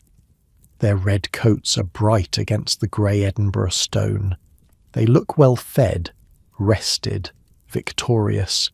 Everything the prisoners are not. These are the survivors. The ones who didn't die at Culloden, cut down by artillery or bayoneted where they fell. The ones who were captured in the weeks that followed, hunted through the glens and mountains like animals, tracked by dogs, betrayed by neighbours, starved out of hiding places in caves and bothies. They don't look like an army anymore. They look like ghosts. Some of them can barely walk. They lean on each other, stumbling over the cobblestones that you've walked 1,000 times. Their bare feet leave bloody prints on the stone, toes blackened by frostbite, ankles swollen and raw. One man falls, and a soldier kicks him until he gets back up. The column keeps moving. Nobody stops. Their eyes are empty. The look of men who've already died in every way that matters. They've seen friends cut down beside them. They've been beaten and starved and marched for weeks. They know what's waiting for them at the end of this journey. Trial, execution, or worse, transportation to the colonies, to work as slaves on sugar plantations until the heat and the labour kill them. Some of the prisoners are young, younger than you. Boys who picked up swords because their fathers told them to, because the clan chief called, because they believed in something bigger than themselves. Now they're shuffling toward their deaths with the same blank expressions as the old men beside them. People gather on the street to watch. Some jeer, some throw things. Rotten vegetables, horse dung, stones that draw blood, words that cut worse than either, traitors, rebels, Highland savages. These are the people who kept their heads down during the occupation, the ones who hid their sympathies and waited to see which side would win. Now they're making sure everyone knows where they stand. Now they're loyal subjects of King George. Always have been, always will be. But not everyone jeers. Some watch in silence. Some weep openly, not caring who sees. An old woman falls to her knees and prays aloud, her voice rising above the noise of the crowd. Nobody stops her. Maybe they're afraid to. Maybe they're praying too in their hearts. You watch until the last prisoner passes.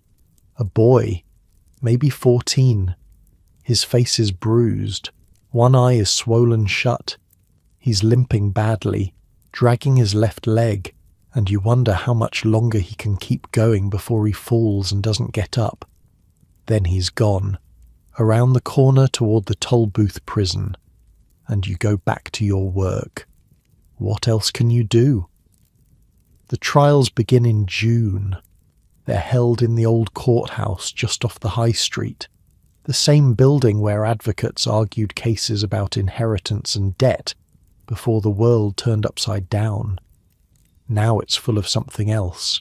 Men in chains, soldiers with weapons, judges in their wigs and robes dispensing the king's justice. The king's revenge, more like. The sentences are harsh. Death for the leaders. The clan chiefs, the officers, anyone whose name was spoken with respect is now spoken as a death warrant. They'll be hanged, drawn and quartered, the old punishment for treason, their bodies cut down before they're fully dead, their bellies opened, their hearts cut out, their heads displayed on spikes as a warning to others. For the common soldiers the sentences are different but no kinder.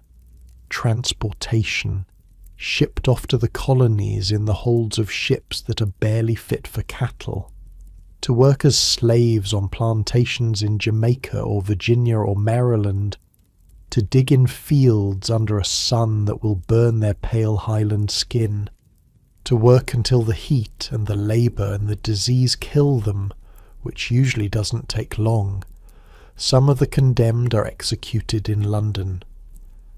Made into spectacles for English crowds who never saw a Highlander before and never want to see one again. Crowds gather to watch them die, cheer when the axe falls, buy souvenirs from vendors who've set up stalls near the scaffolds. But some are brought back to Edinburgh, back to the grass market where the gallows have stood for centuries, where the Covenanters were martyred decades ago, where crowds have always gathered to watch men die. You try not to watch, but you can hear it from the shop, the drums beating out a slow rhythm, the roar of the crowd hungry for spectacle, the voice of the minister reading out the condemned man's crimes, the sudden silence that means the trapdoor has dropped and another man is dancing on the end of a rope. They leave the bodies hanging, sometimes for hours, sometimes for days, as a warning. As a reminder of what happens to rebels, Mr. Crawford works through it all. His hands never falter, his face never changes. He shapes the horsehair, he mixes the powder. He does what he's always done, as if nothing is happening outside these walls. You try to be like him. You try to keep your hands steady and your face blank. But sometimes, when the drums start, you have to step away from your bench and breathe. You go to the back room. You stare at the wall. You wait for your hands to stop shaking. Summer comes. The days grow long. The sun sets late, lingering on the horizon like it's reluctant to leave. And still the executions continue, week after week, body after body, until you stop counting, until it becomes just another part of life in Edinburgh. Background noise, something you try not to think about. One morning in early July, a caddie comes to the shop, the same caddie who warned you about the ships a year ago. He looks older now, thinner. The past year has aged everyone. He asks to speak with you privately. Mr. Crawford nods and waves you toward the back room. What is it? The caddie looks around, making sure you're alone.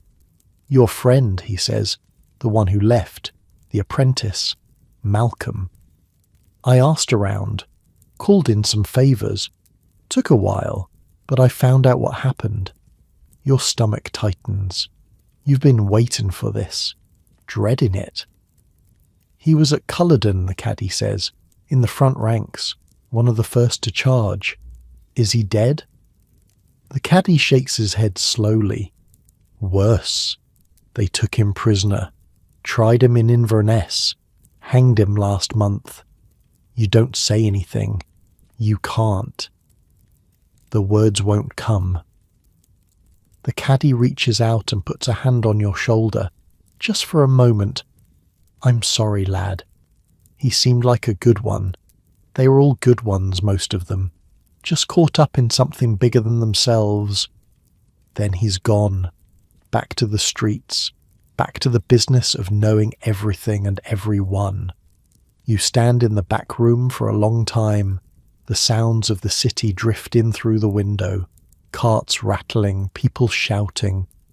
Life going on, the way it always does, no matter who's dying or dead. Malcolm, the one who sang the old songs in the tavern, the one who talked about his uncle's missing fingers, the one who left in the middle of the night, heading for the Highlands with a bundle on his shoulder and hope in his heart. Dead now, executed. His body probably left to rot on a gibbet somewhere. A warning to anyone else who might think about rebellion. You go back to work. What else is there to do? The laws come down like hammer blows. No more tartans, no more kilts, no more plaids. The old Highland dress worn by generations is now illegal. Anyone caught wearing it faces imprisonment. 6 months for the first offence, 7 years transportation for the second. It's not just about clothes, it's about identity. The tartan patterns meant something. Each one belonged to a clan, to a family, to a place. Wearing your tartan was like wearing your history. Now that history is illegal. The bagpipes are banned too. Those strange, wailing instruments that you heard when the army first came to Edinburgh. The music that sounded like grief and defiance mixed together. They're considered instruments of war now. Weapons, almost. Anyone caught playing them can be prosecuted as a rebel. The songs are banned. The old Gaelic songs that Malcolm used to sing in the tavern, his voice low and careful, songs about heroes and battles and a homeland that is being erased. You can still hear them sometimes, late at night, in places where people think they won't be overheard. But even then, the singers are afraid. Even then, they watch the door. The clan chiefs lose their power, their ancient right to dispense justice on their lands, their authority over the men who served them. The bonds of loyalty that held Highland society together for centuries are being cut, one by one. The government calls it pacification, civilization, bringing the Highlands into the modern world. But it doesn't look like civilization. It looks like destruction. You hear stories from the north. Terrible stories.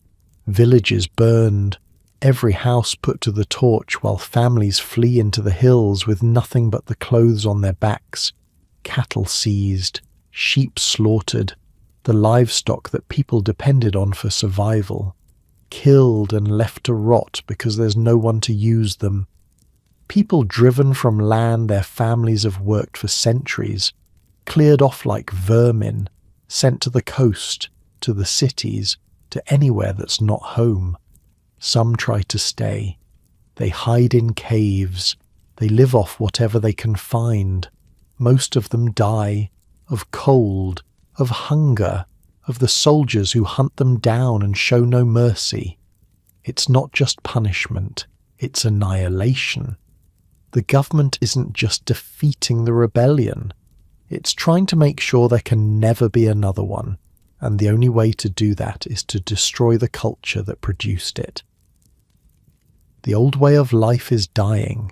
The world that Malcolm believed in, that he fought for, that he died for, it's being erased. In a generation, maybe 2, there won't be anyone left who remembers what it was like. The tartans will be forgotten, the songs will be silent, the Highlands will be empty, and there's nothing anyone can do about it. The weeks blur into months. You work, you eat, you sleep, you wake up and do it again. Duncan is getting stronger. His cough is almost gone now. He works beside you at the bench, his fingers steadier than they've been since he got sick. Sometimes you catch him staring out the window, watching the street below, and you wonder what he's thinking. But you don't ask. Everyone has their own ghost now.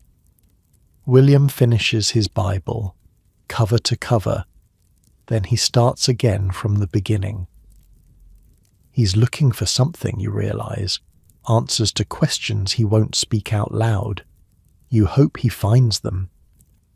Mr. Crawford says nothing about the occupation, nothing about the trials or the executions or the laws that are reshaping the country. He comes to work, he makes wigs, he goes home. Whatever he's feeling, he keeps it locked away where no one can see it. That's how you survive in Edinburgh. You keep your head down, you do your work. You don't talk about things that might get you in trouble. August passes, then September. A year since the Highlanders first marched into the city. A year since you saw the prince on his grey horse, riding up the cannon gate with the confidence of a man who believed he was destined to be king. It feels like a lifetime ago. You still think about Agnes, at night mostly. When the building is quiet and the only sounds are Duncan's breathing and the creak of old timber, you lie on your pallet and remember her face, her voice, the cold touch of her lips on that last night. She said she'd come back. She said she'd find you.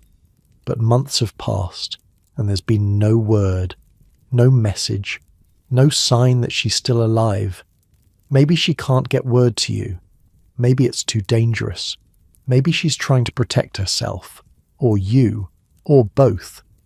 Or maybe the promise was just words, something to make the goodbye easier, something to hold on to in the moment, even if it meant nothing in the long run. You don't know, and not knowing is the worst part. The autumn rains come. The closes turn to rivers of mud again. The cold creeps back into the city, into the stones, into your bones. Another winter in Edinburgh. Another season of darkness and cold and trying to stay alive. You're 17 now, still an apprentice, still years away from being a journeyman, from having any say in your own life.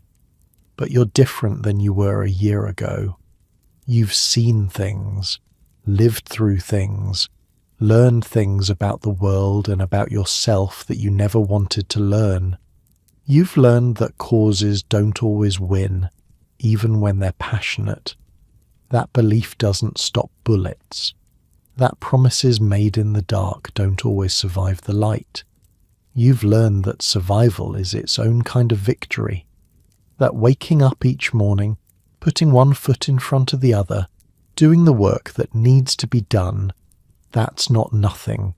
That's not giving up.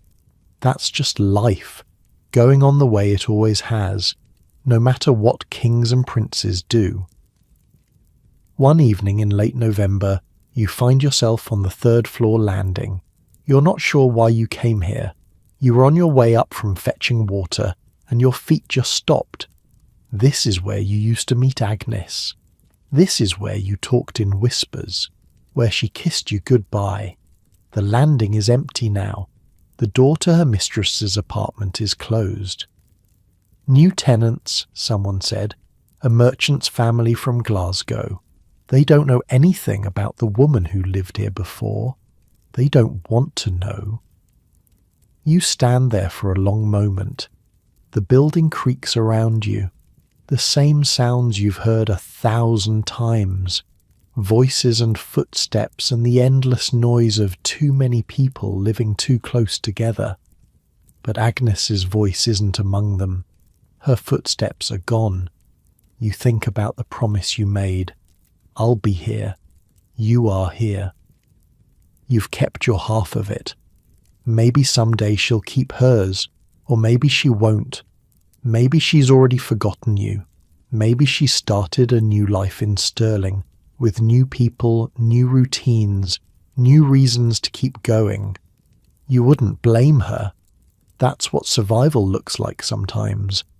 Letting go of the past so you can keep moving forward. You take a deep breath, let it out slowly. Then you pick up your water bucket and keep climbing. One foot after another, One day after another, that's all any of us can do. The first snow of winter falls on the last day of November. You watch it from the shop window, soft white flakes drifting down past the stone facades of the buildings across the street, covering the filth and the chaos beneath a blanket of cold beauty. The city looks peaceful, almost innocent. Like nothing bad ever happened here, like the blood and the suffering and the death were just a dream you had once. But you know better. You turn back to your work, a wig for a judge, one of the men who's been sentencing Jacobite prisoners to death all summer. His wig needs new curls, fresh powder. He wants to look respectable when he sends the next batch to the gallows. You make his wig anyway. You shape the horsehair. You mix the powder. You do the work that keeps you fed and housed and alive. That's the deal. That's the bargain you've made with the world. Outside, the snow keeps falling. Inside, you keep working. And somewhere, in the space between memory and hope, you hold on to the thought of a girl with dark eyes who might someday find her way back to Edinburgh. It's not much,